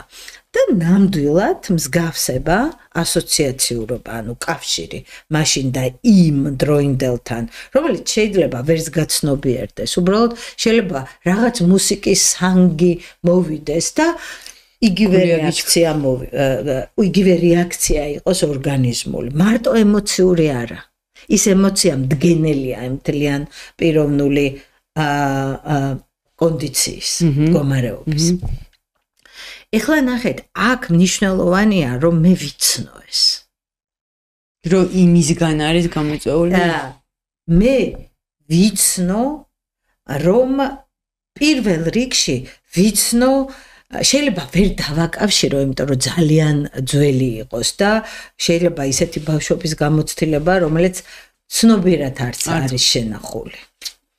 მაგრამ ნახეთ როგორ ხდება, თავარია რომ ამ შეგრძნებებთან დავრჩემე და რეალობას გაუსწორო თვალი. ისევ აქ და ამჟამად ყოფნასთან როგორც პანაცეასთან მოვდივარ. ნახეთ, თუ მე აქ ვარ და გაფაციცებული ვიყურები რა ხდება აი აქ ამ სივრცეში და თან ჩემ შეგრძნებებს აი ამ კონტაქტის საზღვარზე მეთვალყურეობას ვუწევ, ცხადად გრძნობ, აღვიქვავ გარემოს და ჩემ რეაქციებს, ჩემ ფიზიკურ შეგრძნებებს ვადევნებ თვალყურს, შედარებით ადვილდება. დავინახო, რომ არაფერი არ ხდება აქ ისეთი, რაც მაშინ იყო. ან შეიძლება დავინახო, რომ ისეთი დრამატული არაფერია, როგორიც რეაქცია. შევთანხმდეთ, რომ შეიძლება არ მახსოვს ის. მაგრამ შეიძლება გამეორდა უკვე რამდენჯერმე და მაშინ უნდა ვიცნო. მაგრამ თუ არ ახსოვს ადამიანს, აი აქ და ამჟამად ყოფნა, რეალობაში ყოფნა და თავისი შეგრძნებების ცხადად განცდა. აქ სხეულთან კონტაქტი ძალიან მნიშვნელოვანია, რომელიც ასევე სამეცადიდო და განსავითარებელია და თუ კარგია ეს კონტაქტი, სპორტსმენებს აქვთ კარგი, იმიტომ რომ სულ უწევთ შეგრძნებების, ასე ვთქვათ, სკანირება და მონიტორინგი, ვინც ვარჯიშობს, შეიძლება არ არის პროფესიონალი, მაგრამ ვინც ვარჯიშობს, აი სხეულთან კონტაქტი, იოგა, პილატესი, ესეთი ვარჯიშები ძალიან კარგ სხეულთან კონტაქტს ავითარებს, ხომ? ზოგადად ვარჯიში. და ამიტომ აი ეს შეგრძნებების და გარემოს ურთიერთმიმართების გაცნობიერება ეხმარება ადამიანს, რომ იყოს იქ იმ მომენტში და ძველმა ინერციით არ წალეკოს. გასაგებია. თუმცა ვფიქრობ, რომ ცოტა რთული პროცესი არის. დამერწმუნეთ, რომ ერთხელ როცა გამოცდილებაში, აი როგორ შეიძლება ამასთან გამკლავება, ერთხელ რომ შემოდის გამოცდილებაში, მერე გენერალიზებას ახდა ეს ჩვენი ტვინი. ადრე არ ესმოდათ, რომ როგორ შეიძლება ერთმა ფსიქოთერაპიულმა გამოცდილებამ მერე სხვა, ასე ვთქვათ, გარე ვითარებებზე განზოგადება მოახდინოს, ხო, გენერალიზაციას, რასაც უწოდებთ და კვლევები აჩვენებს, თავის ტვინის კვლევები, რომ ჩვენ გვაქვს ეს უნარი და ეს გენერალიზაცია ხდება, ის რასაც ჩვენი ნეირონები აქ და ამ მომენტში ირეკლავენ, აი ეს ანარეკლი ამ ნეირონების მიერ მერე ესე იგი ჩვენ ცხოვრებაში ცვლილებების მომტანი ხდება. ამიტომ ერთი გამოცდილება განსხვავებული უკვე საყრდენს ქმნის. ჩვენი გამოცდილებები, რა თქმა უნდა, ნეგატიური გამოცდილება არის თავისთავად იმ ტენდენციის მქონე, რომ მსგავს სიტუაციებში იმ ფიქსირებულმა განწყობამ გადაფაროს და მე იმის მიხედვით დამანახოს, იმიტომ რომ ფიქსირება აღქმის კონტრასტს ან ასიმილაციას განაპირობებს, ანუ რას იმ ფიქსაციასთან მიმართებაში, რაც გაფიქსირებულია, ეს აწმყო უფრო განსხვავებულად და უცხოდ და კონტრასტულად აღიქმება ეს მომენტი, ან მსგავსად, ანუ ასიმილაციურად. აი მსგავსება და განსხვავება იმ გამოცდილებასთან განსაზღვრავს ჩვენ აღქმას. ხო, და შესაბამისად როდესაც ესე იგი ადამიანს აქვს რაღაცა ნეგატიური გაფიქსირებული, რა თქმა უნდა, უფრო მეტად ამ ნახევრად ცარიელ ჭიქას ხედავს და აქ სამუშაოა თერაპიულად, რომ ადამიანმა მოახერხოს ასე ვთქვათ ჩარჩოს შეცვლა იმ წარსული რჩება, ჩვენ იმას ვერაფერს ვერ გარდავქმნით, ის არის ის, რაც იყო, იქ ვერ დაბრუნდებით, მაგრამ თუ ჩვენ მოვახერხეთ მისი გადამუშავება და მონელება და იქ იმ მაშინდელ ტკივილებთან აქ და ახლა განსხვავებულობის კარგად ცხადგზნობა და გაცნობიერება განსხვავებული, ასე ვთქვათ, ხედვით ამ ყველაფრის მიმართ დასკვნების გაკეთება, რაც ზოგადად თერაპიაში ხდება ხოლმე, შესაბამისად ის ძველი უკვე აღარ არის ისე ძლიერად მომქმედი და საერთოდაც აღარ მოქმედებს, იმიტომ რომ უკვე ვიცით. და ვცნობთ აქ და როცა ვიცი როგორ ვიყო აქ ამასთან ერთად, აუცილებლად უნდა ვიყო. არ უნდა გავექცე. და აი ამ ყოფნაში, აი ამ ტკივილიდან იშვება სილამაზე. აღმოჩნდა, რომ ჩვენი ლიმბური სისტემა, დამაჯილდოვებელი სისტემა ქვია ამას, რომ როცა თვალს უსწორებთ ტკივილს, გვაჯილდოვებს მერე ბედნიერების ჰორმონებით. მაგაზე მე შემილია, რომ თქვა, რომ უბრალოდ თან კითხომეტრიალებდა თავში. ესეთი აი რაღაცა მომენტი, რაც მე ჩემო გონებამ დაიმახსოვრა სტრესის დროს. მომავალში, როდესაც მეორდება სიტუაცია, რაღაც დოზით ხომ გადამარჩენს, ანუ თავდაცვის მექანიზმი მერტვება და შეიძლება ის მოცემული სტრესული სიტუაცია ისე სტრესულად აღარ აღვიქვა, იმიტომ რომ მე უკვე ის ვიცი რა იყო. თუ ესეთი კორელაცია არ არის ხოლმე. ესე იგი თქვენ გულისხმობთ, რომ თუმე რაღაც ცუდი გამომიცდია, მაგალითად ადამიანი ერთხელ იყო ომში. მაგალითად, და სხვა საომარ სიტუაციაში მას გაახსენდება იმ ომში როგორც მოქმედებდა და რა თქმა უნდა დაეყრდნობა თავის გამოცდილებას და აუცილებლად გამოცდილება უკვე ფაქტურად ბევრჯერ გამომივიდა გამეორება, რომ გამოცდილება მართლა საყრდენია და ის აქაც ორი პოლუსია, ერთის მხრივ ის გამოცდილება საყრდენი მას დაეხმარება იმ საომარ სიტუაციაში უფრო მეტად ვთქვათ ორიენტირებაში, მაგრამ ის შეიძლება იყოს მშვიდობიან გარემოში და სადღაც ფეერვერკი რომელიც მას ისევ ომს გაახსენებს, თოფნაკრავივით აგდებს ისევ სტრესულ ორგანიზმულ მდგომარეობაში და ისევ გამახსენდა ეს ჩემი კოლეგა, რომელიც ხშირად არის ჩვენი ტრენერია, ერთ-ერთი ტრენერთაგანია და ესე იგი ჩემთან იყო სტუმრად და ჩვენ დაბადების დღეებზე ხო ფეერვერკების გასროლა ძალიან გვიყვარს და ბათქაბუთქია სერიოზული და გამორბის თავისი ოთახიდან სულ გათეთრებულია. იმიტომ რომ მას ბუნებრივია იმ სტრესს, იმ გაფიქსირებულ განწყობით პირდაპირ რაც რეაქცია ქონდა, რომ ეს იყო დაბომბვა და ის მისი ორგანიზმი იყო მზად, რომ თავშესაფარში უნდა გაქცეულიყო. და როცა გამოვიდა და დაინახა ეს ფეერვერკები აივანზე, ესე იგი სანამ გამოვიდა მდგომარეობიდან, უკვე ორგანიზმი სერიოზული, ასე ვთქვათ, შეჯანჯღარების მდგომარეობაში იყო. ეს არის პოსტტრაუმული სტრესი, ხო? პოსტტრაუმულ სტრესს კიდე აქვს უამრავი, არა მთელი რიგი მახასიათებლებისა. ეს არის მშვიდობიან ვითარებაში ინტრუზიული აზრები, ფლეშბეკები, ესე ქვია, ესე იგი ის სცენები თავისით მოდის.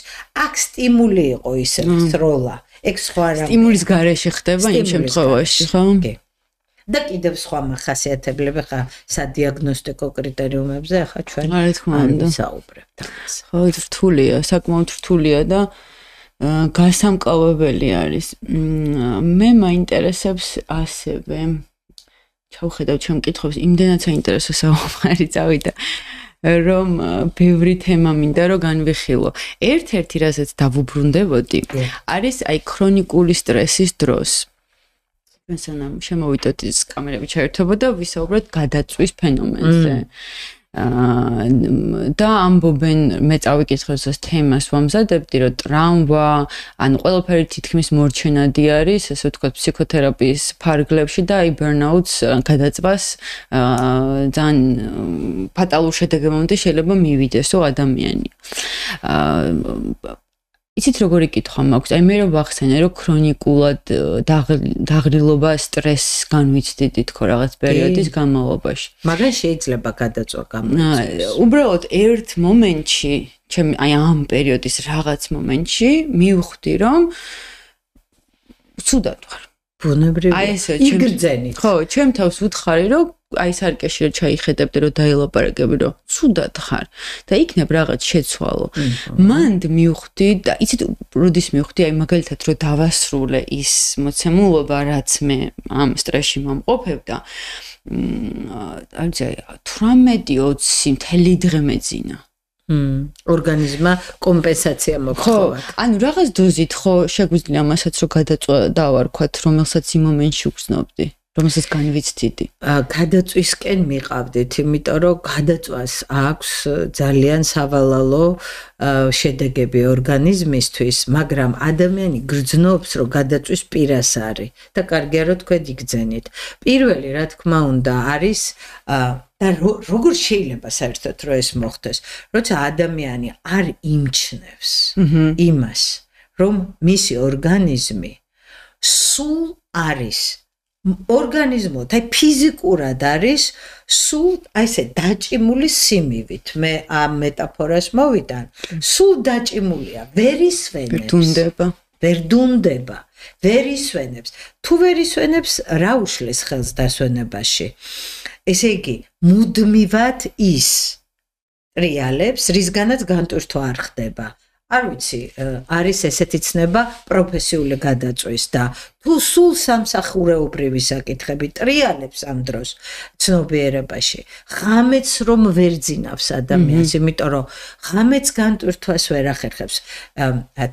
ც არ მინდა ღამესთან დაკავშირებით თქვა, არამედ პირიქით. ღამის ძილი არის მთავარი გამომყვანი აი ამ მდგომარეობიდან, იმიტომ რომ აი ეს ძილის პროცესი არის ენერგიის სრულფასოვანი აღდგენის შესაძლებლობის მქონე.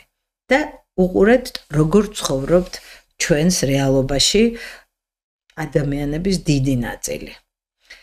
მათ მიაჩნიათ, რომ არაუშავს გამოიძინებენ დილას და დღისით. ვერ გამოიძინებენ, იმიტომ რომ ის პროცესი, რომელიც ძილში განტვირთვა აღდგენის დილის და დღის ძილით ვერ კომპენსირდება პირიქით. იქ დეპრესიული ჰორმონები გამოიყოფა და პირიქით შედეგია და ეხლა შემოვიდა ეს მელატონინი ჩვეულებრივად უკვე სპრეის სახითაც არის შემოსული, არა მხოლოდ აბები, ხო? და ეს მელატონინი ბუნებრივად უნდა გამოიყოს, ეს ძილის ჰორმონი ძალიან მნიშვნელოვან როლს ასრულებს ჩვენი ორგანიზმის ჯანმრთელობის საქმეში. ამიტომ ადამიანები, რომლებიც ძალიან უდიერად ეპყრობიან თავიანთ ძილს და სადღეღამისო აი ამ ძილღვიძილის პერიოდს საერთოდ ყურადღებას არ აქცევენ და გაუფასურებული აქვთ, ის რომ სულ აი ეკრან დამოკიდებულების რისკის ქვეშ იმყოფებიან, ეს ეპოქალურია თავისი არსით. ამიტომ აი ესეთი ვითარებები გადაწვის რისკების მატარებელია, რომ ვერ ისვენებს ორგანიზმი. და ერთი და იგივე შინაარსი ტრიალებს დამუხტულია ორგანიზმი განტვირთვას, განმუხტვას ვეღარ ახერხებს. და ეს რა თქმა უნდა გადაწვის რა არის გადაწვა, როცა ორგანიზმი გამოდის მწყობრიდან. ვეღარ ჩავარდება, ანუ ორგანიზმი დაეცემა და ჩავარდება. ვეღარ დგება, ვეღარ ფუნქციონირებს. რა თქმა უნდა, ახლა ფიზიკურ კატეგორიებზე არ ვლაპარაკობთ, არამედ შეიძლება ვთქვათ, არ მინდა ახლა რომ ადამიანებს ეს შემდგომში რაღაცა მითი რა ქვია, შფოთვითი აშლილობების საფუძველი შეექმნათ, რომ არის კატეგორია, რომელსაც რო გაიგებს პირველ კურსელის დაავადება რო ქვია. რაღაცას მოკრავს ყურს, მე გავს იმას, რასაც მე ვგრძნობ და გამოიტანენ დიაგნოზს თვითონ დაისვამენ. მე შეიძლება თვითონ მკურნალობას შეუდგნენ და ასე შემდეგ. ამიტომ არ გვინდა ხო დრამატიზება და კატასტროფიზაცია, ვთქვათ, რომ მოფრთხილებაა საჭირო ორგანიზმის, უნდა ვადევნოთ თვალყური ჩვენ შეგრძნებებს, აუცილებელია რომ ძილი იყოს სრულფასოვანი, ეს არის გადაწვის პრევენცია, ეს არის სტრესისგან განტვირთვის საშუალება. და როგორც კომპიუტერს ჭირდება გადატვირთვა, ისე ორგანიზმს და ეს გადატვირთვა ძილში ხდება. იქ სადაც უძილობაა და ვინც ვერ იძინებს და იღებს აბებს იმისთვის, რომ დაიძინოს ან კარგ ვარიანტში მელატონინს, იქ არის გასარკვევი რა არ აძინებს მას. და ესეთი დილეტანტური ფრაზა არსებობს, რომ რას დამეხმარება მე თუნდაც კომპეტენტური ფსიქოთერაპია პირველი პროცესი, როცა პრობლემები რჩება, ისედაც გარე სტრესზე, როცა ვლაპარაკობთ, შეგაცვლევინებს, დაგეხმარება განწყობის შეცვლაში, უცვლელი რეალობის მიმართ დამოკიდებულების ცვლილება. საკმარისია რაღაცა სხვა რაკურსით. კარგად შევხედოთ, რომ იცვლება. რაკურსის აღქმის რაკურსი განწყობის ცვლილებას იწვევს და ადამიანი ზოგჯერ როცა მით უმეტეს ემოციურად არის დატვირთული, ვერ ხედავს თვითონ იმ სხვა რაკურსს. ერთ წერტილს ხედავს, რომელიც მისთვის ძალიან რთულია და მძიმედ გასაძლებია და ემოციურად ძალიან, ასე ვთქვათ, ძაფრია, ხო? ამიტომ ამ დროს მნიშვნელოვანია, რომ თუ საკუთარი თვითდახმარების ასე ვთქვათ, შესაძლებლობა არ აქვს ადამიანს ითხოვოს ეს დახმარება, თუმცა უამრავია თვითდახმარების ეხლა ტექნიკები, ტექნიკებს იმიტომ ვუწოდებ მოკლედ სიტყვას, რომ არის მიდგომები, საკუთარ თავთან მიდგომები, რომელიც მტკიცებულებებზე დაფუძნებულია, რომ მოქმედებს, მუშაობს, იმას აქვს სამეცნიერო, ასე ვთქვათ, ნიადაგი, ხო? როგორც მუშაობს და რა მექანიზმით იწვევს, ვთქვათ, პოზიტიურ ცვლილებას, ხო? კარგია, აი, ცოტა ფსიქოგანათლება, ისედაც განათლება და ფსიქოგანათლება თუმეტეს ჩვენს მართლაც სტრესულ გამრემოში დამხმარე არის და ადამიანს შეუძლია რომ რაღაცები მოისმინოს, მერე საკუთარ თავზე დახმარების სახით გამოიყენოს. აქაც არის მაინც სელექციურობა საჭირო, იმიტომ რომ ინტერნეტ ციფრზე იმდენად უზარმაზარია და იმდენი არა კვალიფიციური და არა კომპეტენტური, ზოგჯერ მართლა შეიძლება ზიანის მომტანი რეკომენდაციები ისეთები მესმის ხოლმე, რომ პირიქით შედეგზე გამყვანი შეიძლება აღმოჩნდეს უმეტესწილად, ხო?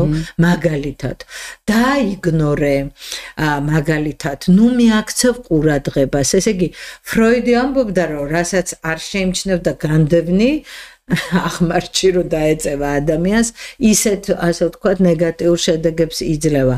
კი არ უნდა განდევნო, არამედ პასუხი უნდა მისცეს, შემოუშვა ცნობიერებაში და საკუთარი ცნობიერი პოზიცია საკუთარ თავთან იქონიო, თორე იმის იგნორირება, რაც შიგნით არის, არ არის კარგი შედეგის მომტანი, თუმცა იმის იგნორირება, რასაც ვერ შველი და გაიტანო ფრჩხილებს გარეთ და აღარ იყო მოწყვლადი, ეცადო, რომ შენ თავს უთხრა, რომ ნუ რა აზრია.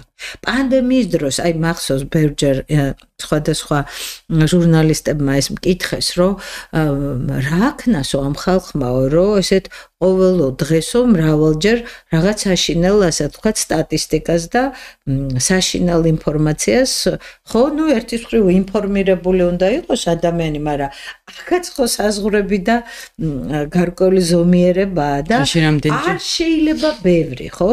არ შეიძლება ზედმეტი. და ერთხელ მოისმინე და რაღაცა ირეაგირე, გააკეთე შენი გასაკეთებელი და მიხედე შენ თავს. ეგი ჩვენ რას ხედავდით, რომ ადამიანები ნიუსიდან ნიუსამდე ტელევიზორს არ გამორთავდნენ და თვითონ იმყოფებდნენ მუდმივ, ასე ვთქვათ, პროლონგირებულ ხანგრძლივ ქრონიკულ სტრესში ამყოფებდნენ თავიანთ თავებს. მერე ეს ქრონიკული სტრესი ხოთშორს იმუნიტეტის დაქვეითებას იწვევს. ჩვენ ხო ფსიქოსომატური მთლიანობა ვართ, როგორც ორგანიზმი და აი ეს, როდესაც სულ ვამყოფებთ ჩვენ თავს, აი ესეთ სტრესულ მდგომარეობაში, მერე იმუნიტეტის და სტრესის საერთოდ, აი ძალიან ძლიერი ორგანიზმული რყევები იმუნიტეტის დაქვეითებას იწვევს და ამიტომ არ არის ეს სახუმარო, რომ ადამიანი ნეგატიური ინფორმაციის მიმართ სულ რაღაცა ამ ადრენალინის მიმართ რისთვის? თუ შეგიძლია რომ დაეხმარო სომალელ მშიერ ბავშვებს დაეხმარე და თუ არა და რად გინდა სულ რო უყურებ იმ სომალელ ბავშვს როგორი შიმშილი აქვს, რომ ცუდად იყო ამისთვის, ხო? ეს რაღაცნაირად, ხო, მაგ უარყოფითი ემოციებით ვიკვებებით ჩვენ ადამიანები. რაღაცა მიდრეკილება გვაქვს, ესეთი შინაგანი შეგრძნება მაქვს, რომ გვინდა, არ გვინდა უარყოფითი ემოციები. არა. რაღაც აი ეს ადრენალინის გამოწვევა მეტის გვაქვს თითქოს აი რაღაც საქმე გვეცემა შიგნით რაღაცა ეს გვეწყება არ არის ესე? მოდი ვთქვათ, რომ როდესაც ადამიანს, ხო, შემთხვევითი არ არის, რომ ნიუსებში სულ ნეგატივს უშვებენ ჯერ. ეს არის ადამიანის მიერ ინტერესის აღძვრა, როგორც რაღაც სკანდალურის, რაღაც განსაკუთრებულად არაორდინარული მოვლენის, ხო, ყოველდღიურად ხო არ ხდება, კიდევ კარგი არ ხდება, ცუდი. ეს არის რომ აი რაღაც არაორდინალური, არაყოველდღიური, რაღაც ამგაგებით სკანდალური და განსხვავებული და საინტერესო. აი ეს ინტერესი არის ჩვენთვის დამახასიათებელი. ნეგატიურისკენ სწრაფვა თუ აქ ადამიანს ფროიდი იტყოდა რომ თანატოსის ინსტინქტი, სიკვდილის ინსტინქტი დომინირებს სიცოცხლის ინსტინქტზეო. როგორ არა შეიძლება ადამიანი დესტრუქციული მიმართულებით ვერ ხვდებოდეს, ისე საკუთარ თავს ინგრევდეს, მაგალითად ნივთიერებების მავნე მოხმარება, მაგალითად აი ეს მიჯაჭვულობა, ადიქციები, თუნდაც ესე იგი აზარტული თამაში, ეს ყველაფერი დესტრუქციის სფეროდან არის და ნამდვილად დავეთანხმები რომ ეს ფაქტობრივად ნელი სუიციდია პირდაპირ ვთქვათ რა და იმიტომ რომ ვნებს ორგანიზმს ხო მარტივია ახლა ერთ დღეში დაიმთავრებ შენ ორგანიზმულ ჯანმრთელობას თუ ისე გამოიყვან მწყობრიდან რომ როდესღაც რაღაცა უბედურება შენივე არჩევანით შენივე არასწორი არჩევანით დადგება ხო აქ მაინც საკუთარი პასუხისმგებლობა მიუხედავად იმისა რომ ეს ადიქციები მართლა უკვე სრულიად გამოსული მწყობრიდან და ნებელობა იქ საერთოდ ჩამოშლილია და ადამიანი არის დამოკიდებული იმიტომ რომ ვეღარ მართავს ვეღარ ირჩევს და იქ ცალკე არის სერიოზული ასე ვთქვათ სარეაბილიტაციო სამუშაოები ჩასატარებელი ფსიქოსოციალურ რეაბილიტაციას გულისხმობ მაგრამ სხვა შემთხვევაში თუ ეს თვით დესტრუქცია არ ვიცი სხვადასხვა მიზეზით არ არის ასე ვთქვათ დომინანტური და გააქტიურებული და ადამიანი მაინც არის მე მაინც ჰუმანისტურ ეგზისტენციალურ მიმართულებას მივეკუთვნები ჩემი პროფესიული არჩევანით და ვიტყვი რომ აუცილებლად ადამიანი არის პოზიტიური შინაგანი ბირთვის მქონე თუ ადამიანი ნეგატიური მიმართულებით იწყებს სვლას სამწუხაროდ ეს ნეგატიური ზეგავლენის შედეგებია და აი ეს თვით აქტუალიზაციის ტენდენცია რომელიც არის ადამიანის შინაგანი რესურსების მისი ნიჭის უნარების აი ესეთი შინაგანი მძლავრი მისწრაფება რომ ის გამოიხატოს და რეალიზდეს თავის ცხოვრებაში ეს ძალიან ძლიერი ძალაა როგორც უზნაძე იტყო და ნიჭი ადამიანს არ მოასვენებს და ყველას აქვს თავისი ნიჭი თუ არ ჩამარხა და რაღაც მიზეზების გამო იმ მართლა იმ ნიჭს მიწა არ მიაყარა ასე რომ ვთქვათ მეტაფორულად სხვაგვარად ეს ნიჭი ისწრაფვის აუცილებლად გამოხატვისკენ რეალიზაციისკენ და ადამიანი კონსტრუქციული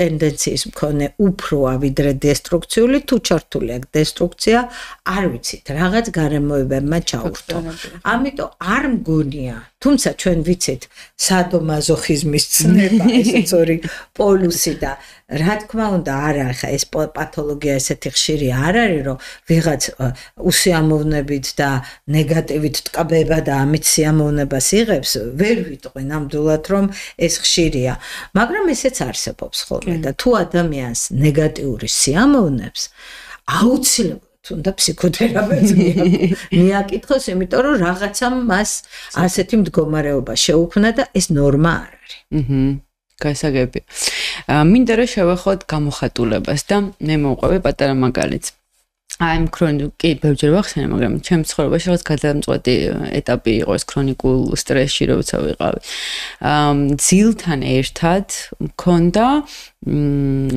გამონაყარი სახეზე ხო ანუ და მე დავაკვირდი რომ რამდენი სტრესული მომენტი მიდგება ცხოვრებაში იმდენად რეაგირებს ჩემი სხეული ასე და მეწყება გამონაყარი სახეზე და მეორე მომენტი როდესაც მაგას ბოლო პერიოდში მოკლედ ესევ ეს რაღაცა დამიდგა რომ სახაზე გამონაყარი დამეწყო და აი რო ვერ ხვდები საიდან როგორ რატო არაფერი ისეთი თითქოს არ არის და ერთმა ძალიან ჭკვიანმა ადამიანმა ხო ერთმა ძალიან ჭკვიანმა ადამიანმა მითხრა ესეთი რაღაც რომ დაფიქრდი ვაბაო გამონაყარიო ხანდახან არისო შეკავებული ემოციებიო და ესე გამოდის რომ ესეთი ზეგავლენა აქვს შენსეო და რას იკავებ ესეც ეს მკითხა პირდაპირ და მაშინ ძალიან გაოგნებული ვიყავი რომ არაფერს არ ვიკავებ თითქოს და აი პირიქით რა ვიცი მედიტირებ და აბა იოგა და აბა ის და აბა ეს და რატო რა მოხდა თქო და დავიჯექი ვიფიქრე და მივხვდი რაშიც იყო საქმე და ყველაზე გასაკვირისით რა იყო რომ იმ პერიოდის მოვლენასთან კი არ იყო დაკავშირებული ძალიან ესეთი ბავშვობის მოვლენა იყო რომელიც ალბათ რაღაცამ აი ეს აქტივაცია მოხდა ტრიგერი გამიკეთა და ხო ამოვიდა ზემოთ და მე ვერც კი ვიაზრებდი მაგ ყველაფერს რომ ანუ ვერც კი ვიაზრებდი რომ ის ემოცია რაღაც მომენტში მართავდა და თითქოს ჩემი დღის წესრიგი გახდა ამას ვერ ვიაზრებდი და ამ აი უბრალოდ ერთი ადამიანის სიტყვებმა შემომატრიალა ხო და მე არაფერი ვიფიქრე ამაზე მივხვდი რა ემოციასთან მქონდა საქმე და ვთქვი თქმაც მინდოდა მოგრად ანუ გამოვხატე ის ჩემი შეგუბებული ემოცია რომელიც მაშინ იყო და ხო მაგის მერე დაიწყო ცვლილ ანუ კვალი დატოვა რა თქმა უნდა ამ გამონაყარმა მაგრამ ის რაც მაშინ ხდებოდა მალევე ალაგდა რა მოგრად და აი მაინტერესებს თქვენი გადმოსახედიდან ზოგადად რამდენად მნიშვნელოვანია ემოციების გამოხატვა იმპულსურობაზე არ მაქვს საუბარი და ამ რაღაცა იმაზე არა აი ხო ზოგადად გამოხატვა როგორც უარყოფით ის ასევე დადებითის კი ბატონო პირველ რიგში დავიწყებ იმით, რომ კანი არის მართლაც სასაზღვრო ზონა შინაგანსა და გარეს შორის. და როდესაც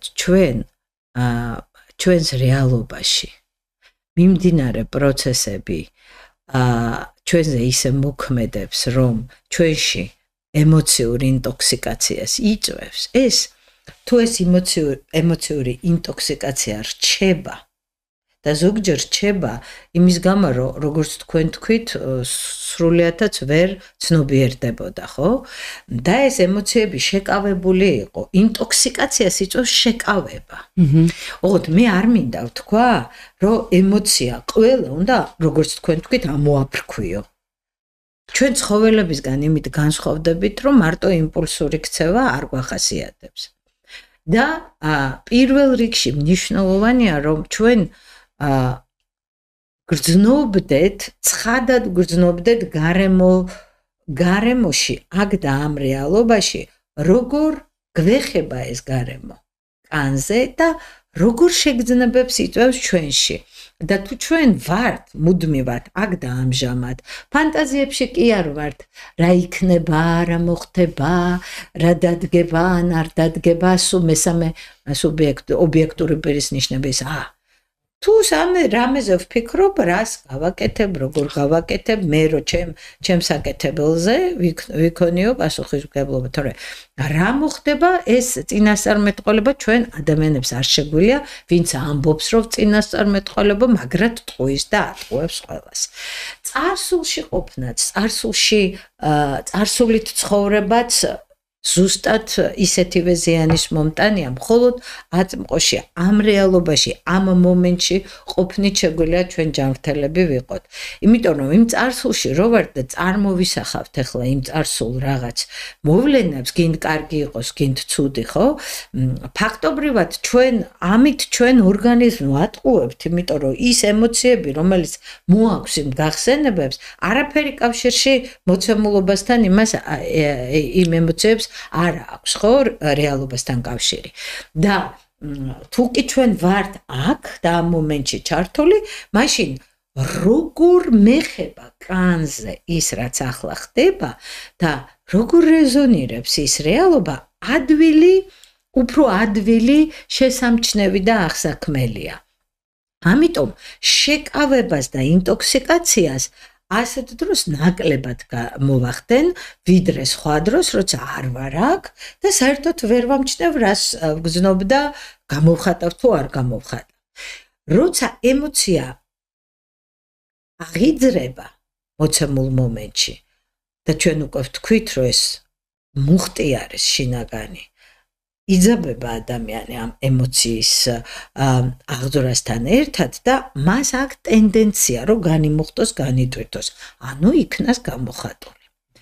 როცა ადამიანი მეთვალყურეობის ქვეშ ამყოფებს თავის თავს, ის შეიგრძნობს იმას, როგორ აღიძრა ამ მომენტში რაღაც ემოცია მასში, კარგი ნამეცადინები ადამიანის სახელსაცდელად არქმევს, რა არის ეს, რასაც ის ახლა და ამ მომენტში განიცდის და აი ეს ხო მეთანხმებით გარედაკვირვებაა. მიწებებული თუ არის ადამიანი საკუთარ თავთან, ის ვერაფერს ვერ შეამჩნევს და ვერ დაინახავს და მას ექმნება ილუზია, რომ მისი ემოცია თვითონ არის იგი. მე არის მე ვარ ჩემი ემოცია, მე ვარ ჩემი ფიქრები, არა. ემოციები ჩემშია. ჩემ გულში, ჩემ მომადგასათქმელი ხელში, რაღაცა ხელები და კიდურები დამიძაბა ახლა ამ მომენტში, სუნთქვა ჩემში გამოიწვია სუნთქვის შეკავება. გადევნებ თვალყურს გარედან დისტანცირებული ვარ და ცხადად გზნობ რა ხდება ჩემს სხეულში. და აქედან გამომდინარე თუ მე ამას კარგად ვასკანირებ და მონიტორინგის ქვეშ ვამყოფებ, მეთვალყურეობას თუ ვუწევ, მაშინ როგორც კი მე დავარქმევ სახას და ვიგრძნობ რა ხდება ჩემში, მომენტალურად ისევ ვდგები თავისუფალი არჩევანის წინაშე, გამოვხატო თუ არ გამოვხატო, თუ მაგრად მაწვება როგორ გამოვხატო, თუ ენერგიას დავხარჯავ რა გვარობაზე, როგორ გამოვხატო, ფორმაზე, თუ ვუყურებ გარემოს და ეხლა ვარჩევ ფორმას, რა ფორმით გამოვხატო. და გამოხატვა გვაქვს ადამიანებს, სხვა ცოცხალი ორგანიზმებისგან განსხვავებით, ვერბალური. და უნდა შეურჩიო სიტყვები, ამ მომენტში ხდება ეს ყველაფერი მე-1000 წამებში. უნდა სიტყვები მოვიდეს, აი როგორ მინდა ვთქვა. კი არ ვიფიქრო წინასწარ.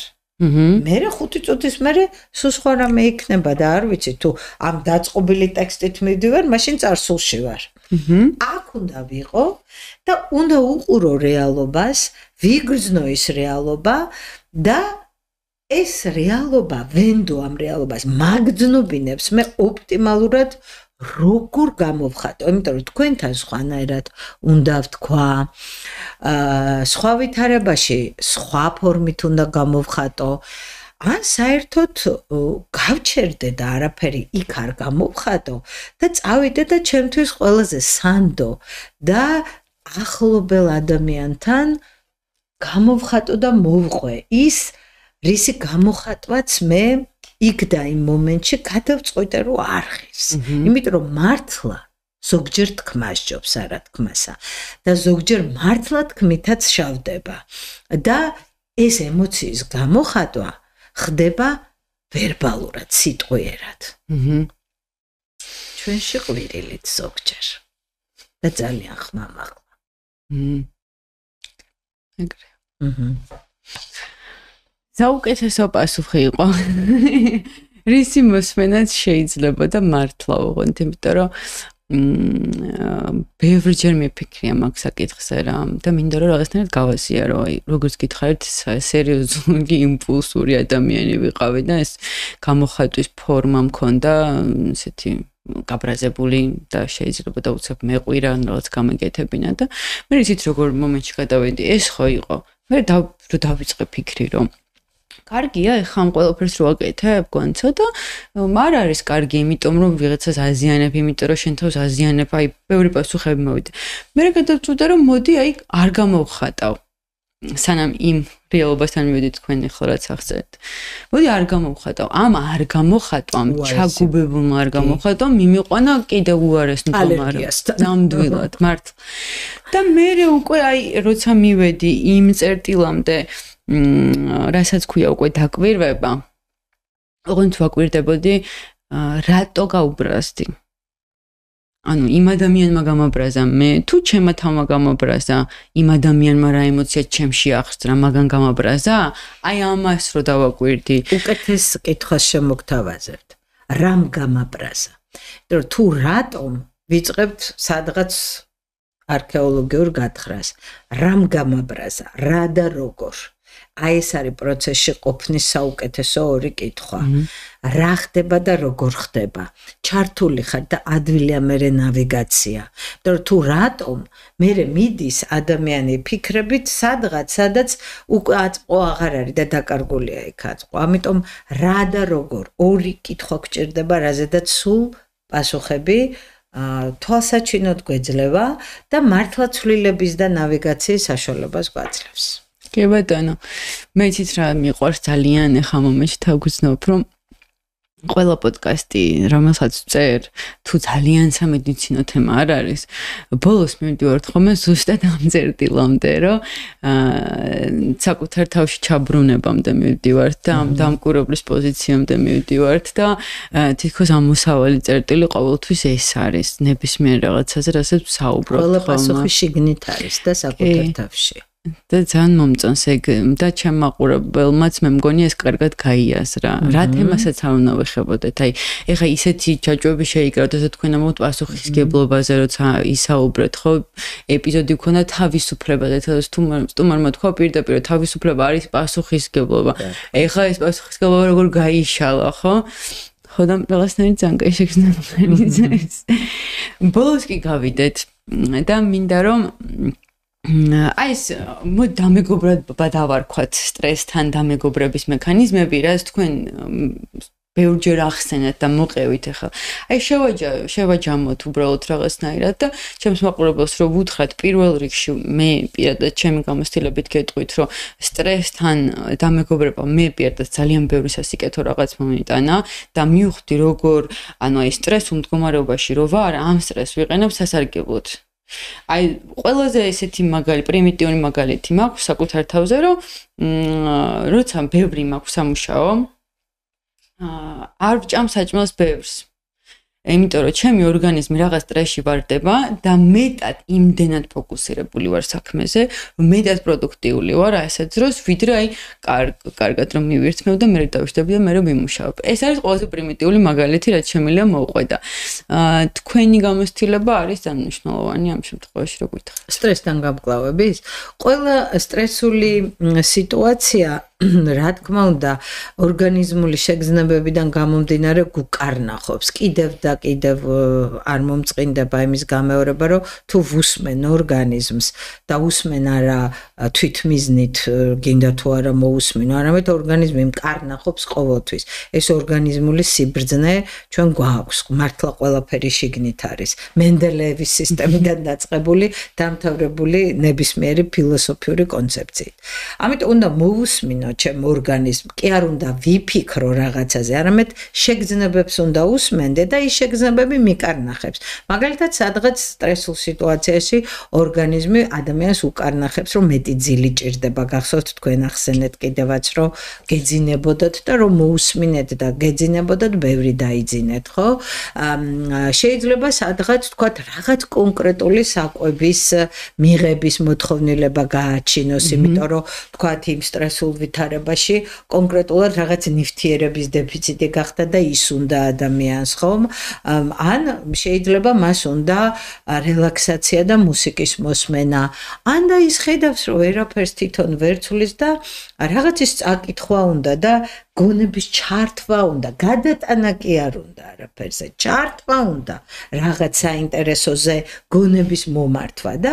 ან კინოს უყუროს შეიძლება თქვათ რაღაც ვითარებაში მაგრამ ეს არ უნდა იყოს გაქცევა საკუთარი საკეთებლისგან და პასუხისმგებლობისგან ეს შეიძლება იყოს გამოცლა იმ ფუჭი ენერგიის ხარჯვისგან და აი სტრესთან გამკლავება შეიძლება აი ამ გზით შეიძლებაოდეს დამეგობრება რომ ესე იგი საკუთარი სამოქმედო სტრატეგია აუცილებლად ყურადღების ფოკუსში მოსაქცევი ნაბიჯ იმის განხორციელება და ყურადღებით დაკვირვება რა და როგორ ხდება ამასთან ერთად და აი ამ ფუჭი ენერგიის ხარჯისგან განტვირთვა რომ ენერგიის ეკონომიურად ხარჯვა მოხდეს ხომ? იმიტომ რომ მართლა ჩვენ არ გვაქვს ულიმიტოდ მოცემული არაფერი და მათ შორის არც ენერგია. ამიტომ ის სადაც მე ვერაფერს ვერ ვცვლი, იქ ტყუილად ენერგია რომ არ დავხარჯო, ხარჯო იქ რაც ჩემი გასაკეთებელია და რაც აი გარე ტრიგერები, მასტრესები იმისგან გამოცლა და საკუთარ რეალურ აქ და ამჟამად სიტუაციაში ჩართვა. ამაში დამხმარე არის ხოლმე ადამიანისთვის საინტერესო აქტივობა, ხო? ვიღაც ხატავს, ვიღაც წერს, უკრავს, უსმენს, კითხულობს, უყურებს ფილმს, უამრავი რამე რითაც შეიძლება ჩვენი შინაგანი სამყარო დავიკავოთ. ნაცვლად იმიტომ რომ ფუჭად, ნაცვლად იმისა რომ ფუჭად ხარჯოთ ეს ენერგია. ჩვენიერია. ბოლოს კიდევ ერთს გავაზიარებდი სუნთქვის ტექნიკებზე. რატომღაც ადამიანებს გონიათ, რომ სუნთქვის ტექნიკა არის მაინც და მაინც იოგით უნდა იყოს დაკავებული ან მედიტაციით იყოს. ეს ჩვეულებრივი რაღაცა ფიზიოლოგია არის და შეგვიძლია რომ სუნთქვით რაღაც პრაქტიკა გავაკეთოთ, ამით გულისცემა დავამშვიდოთ და ჩვენს დავამშვიდოთ, რომელსაც მე პირადად ვიყენებ, თუ აი მაგალითად ჩაწერის წინ თუ ვღელავ, მაგალითად, იმიტომ რომ როცა სტრესში ვარ, კი მობილიზებული ვარ, მაგრამ შეიძლება რაღაცა აი გამოვტოვო და მშვიდად როცა ვარ, უფრო ისე მიმყავს თვითონ ეს ეპიზოდი და მშვენიერია. მე როგორც წავიკითხე ასევე ახსნის დონეზე, როდესაც ჩვენ უფრო ღრმად ჩავისუნთქავთ, ვიდრე ამოვისუნთქავთ, ამ დროს ჩვენი გულისცემა ჩქარდება. და როდესაც ჩვენ უფრო ღრმად ამოვისუნთქავთ, ვიდრე ჩავისუნთქავთ, მაშინ ჩვენი გულისცემა ნელდება. ჩვენი გულისცემა ნელდება ნიშნავს იმას, რომ ორგანიზმი გადადის იმ მდგომარეობაში, როცა უნდა დაისვენოს და მოინელოს, ხო? ესე ეძახიან. ეს ერთი პრაქტიკა, ანუ მე თვითონ ვაკეთებ მაგას, რომ უფრო ღრმად ამოსუნთქვა მაქვს ხოლმე, როცა მაქვს სტრესი, სტრესული მომენტები და არის ასევე ორჯერ სწრაფად შესუნთქვა და ასევე უფრო ნელა ღრმად ამოსუნთქვა. და არ ვიცი, მე უბრალოდ დიდი ხანია ამ ყველაფერს ვაკეთებ, იმიტომ რომ მედიტირებ და მაგ მომენტშიც მჭირდება ხოლმე სანამ მედიტაციას დავიწყებ. და მე ვაკეთებ სადღაც 5 წუთამდე და რაც დიდი დრო არის, მაგრამ შეგიძლიათ წუთი, 2 წუთი, ძალიან უფრო მარტივად ვიტყვი. პირიქით, ესე იგი, მოდი ესე ვთქვათ, რომ სუნთქვის ხანგრძლივობას განსაზღვრავს ინდივიდუალურად, რამდენად ორგანიზმი სტრესულად განიცდის რეალობას ან ნაკლებ სტრესულად. ანუ თვითონ სუნთქვის ინტენსივობა რა არის ხა ინტენსივობა? ორი პარამეტრი გვაქვს, სიღრმე სუნთქვის და სიჩქარე. ორად ორი. ეს იგი, ეს განისაზღვრება ორგანიზმული დაძაბულობის თუ დისკომფორტის მიხედვით. ამიტომ თქვენ ძალიან კარგად ახსენით, რაც ბრძანეთ, უბრალოდ დავამატოთ, რომ აუცილებლად ცხვირით შესუნთქვა და პირით გამოსუნთქვა. მე სულ მიყვარს ხოლმე მაგალითის მოყვანა, რომ ადამიანი სპონტანურად პირით ამოიოხრავს ხოლმე, როცა რაღაცა უმძიმს, ეს იმიტომ რომ ეს ამოსუნთქვა ძალიან ეხმარება, დისკომფორტისგან ათავისუფლებს და აი ამ სუნთქვის დროს ცხვირით შესუნთქვა და პირით გამოსუნთქვა, რამდენად ღრმად და რამდენად სუბუქად, თუ რამდენად ჩქარა და რამდენად ნელა, შეგრძნებების კონტროლით ხდება, შეგრძნებების სკანირებით. თუ ადამიანი მთლიანად თმის ძირებიდან ყველა უჯრედის და სხეულის ნაწილის, კუნთების მიმოხილვას იწყებს სუნთქვის დროს, იმისთვის რომ გაათავისუფლოს დაძაბულობისგან ყოველი უჯრედი. მაშინ რაღაც მომენტში, როცა ეს გათავისუფლდა უკვე ორგანიზმი, სხეული ეუბნება ადამიანს გადადი ჩვეულებრივ სუნთქვას. ხო, ამიტომ მე მაინც სულ ინდივიდუალურ მიდგომას ასე ვთქვათ, მოვაქცევ ხოლმე ყურადღების ცენტრში და ზუსტად ეს არის, რომ ცხვირით შესუნთქვა ძალიან მოკლე გზით აწვდით თავის ტვინ ჟანგბადს. ეს დაძაბულობის მოხსნა ადვილად ხდება, როცა ტვინს ჟანგბადი მიეწოდება და ნახეთ, როცა ჩვენ ვიძაბებით, აი თქვენ ცუთავიდან ჩვენი ბიოლოგიური ასე ვთქვათ მახასიათებლები ახსენეთ სტრესორზე რეაგირების. ჩვენ სუნთქვას წყვეტთ. და მე სულ ვამბობ ხოლმე, რომ როგორც ჩანს, აი ეს ჩვენი არქაული ბუნება, როცა რაღაც გაფაჩუნდებოდა და საშიშროება იგრძნობოდა და გაირინდებოდა, ხო?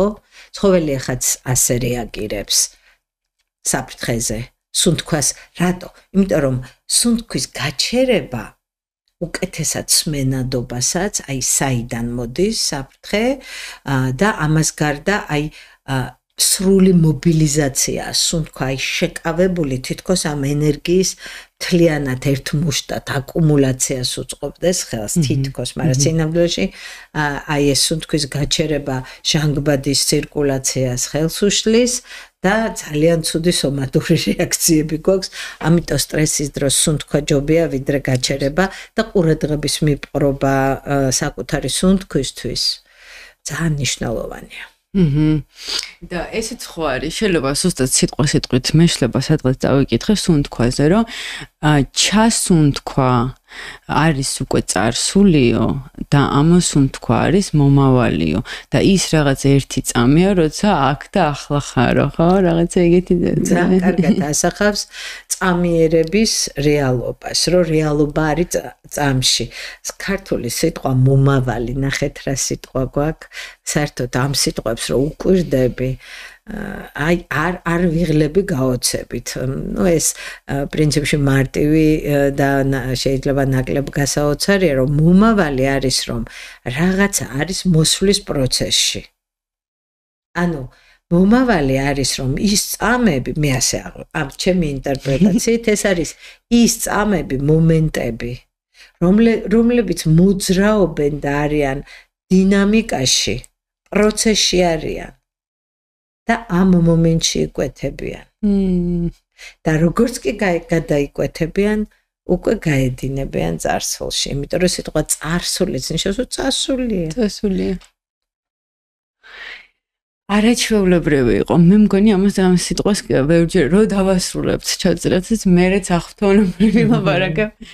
ჩვენ გქონდა ესეთი რაღაც რუბრიკა დავიწყეთ ბჭყალებში, სადაც წინა სტუმარი მომავალ სტუმარს და ასევე მაყურებელს უტოვებს კითხვას. ესე იგი ჩვენი წინა სტუმრის კითხვა არის ასეთი, რომ მომავალში ჩემ თავს რას ვკითხავდიო? ანუ კითხვა თვითონ რას ვეტყოდი არაო, რას ვკითხავდიო? მე ვფიქრობ, რომ რახან სტრესზე ვილაპარაკეთ, ვისაუბრეთ, მომავალში ჩემ თავს ვკითხავდი რა მასწავლა ჩემმა წარსულმა. და ეს არ არის გლობალური კითხვა, არამედ ეხლა მოვაბამ მაშინ ლოგიკურად ჩემ კითხვას. ასეთ კითხვას დავსვამდი. რა მასწავლა ჩემმა სტრესულმა გამოცდილებამ, რა სიბრძნე, რა ცვლილებისკენ, საკუთარი თავის ცვლილებისკენ, რა ბიძგი და იმპულსი მომცა მე. ანუ ჩვენი კითხვა არის ესეთი, რომ ჩვენმა სტრესულმა გამოცდილებამ რა ცვლილებისკენ რა ბიძგი მოგცა, ხო? რა მასწავლა. რა მასწავლა. ძალიან საინტერესოა, მე შემიძლია. ასე რომ ჩემ მომავალში მე ამას ვკითხავდი, ჩემ თავს ასე მოვაბი ამას. კი ბატონო, ძალიან საინტერესოა. და ველოდები აუცილებლად მაყურებლის პასუხს ამ კითხვაზე, იმიტომ რომ ყველას რაღაცას გვასწავლის და ეგ ხედვა რომ რაღაც გვასწავლის, ეგაა ყველაზე მნიშვნელოვანი. და დასაფიქრებელი. კი, ძალიან დიდი მადლობა. მე ვფიქრობ, რომ ასეთი სტრესი, ასეთი საუბარი ჯერ ქართულ სივრცეში არ ყოფილა.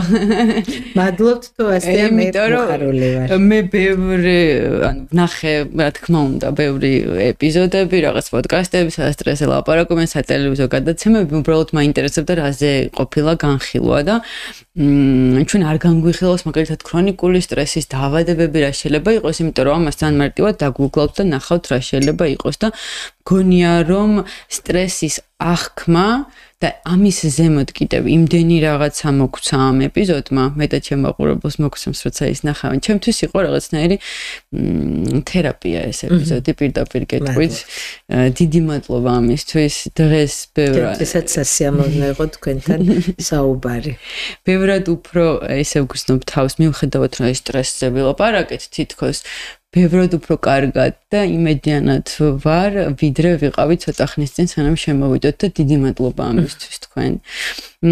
ასევე უნდა უთხრა ჩემს მაყურებელს მადლობა, იმიტომ რომ დღეს არის ბოლო, ანუ ამ წლის ბოლო ეპიზოდი და ვერასდროს ვერ გადავიხდი ალბათ იმ მადლობას, იმ სიყვარულს და სითბოს, რაც აი ამ ძალიან მცირე პერიოდში ჩემმა მაყურებელმა მე მაჩუქა და ამას ყოველდღე მაგრძნობინებს მართლა. არ ვიცი, ალბათ ბევრჯერ ვილაპარაკებ ამ თემაზე, იმიტომ რომ მინდა რომ გამოვხატო მადლიერება, მაგრამ ხანდახან სიტყვებს ვერ პოულობ ხოლმე, რომ ჩემთანაც ვეკითხები, რომ რითი დავიმსახურე ეს ყველაფერი, ესეთი შეკითხვა მაქვს ხოლმე და მე დიდი მადლობა, რომ ამდენი თვის განმავლობაში ჩემი მაყურებელი გახდით და მე ვდებ პირობას, რომ ცოდნის მოყვარე პოდკასტი უფრო საინტერესო გახდება მომავალში. მადლობა. ბედნიერება და სიმშვიდე გქონოდეს. კი, პირველ რიგში ხო, ანუ ახალ წელს ეს სურვილი არის მთავარი, მე მგონი სიმშვიდის შეგრძნება.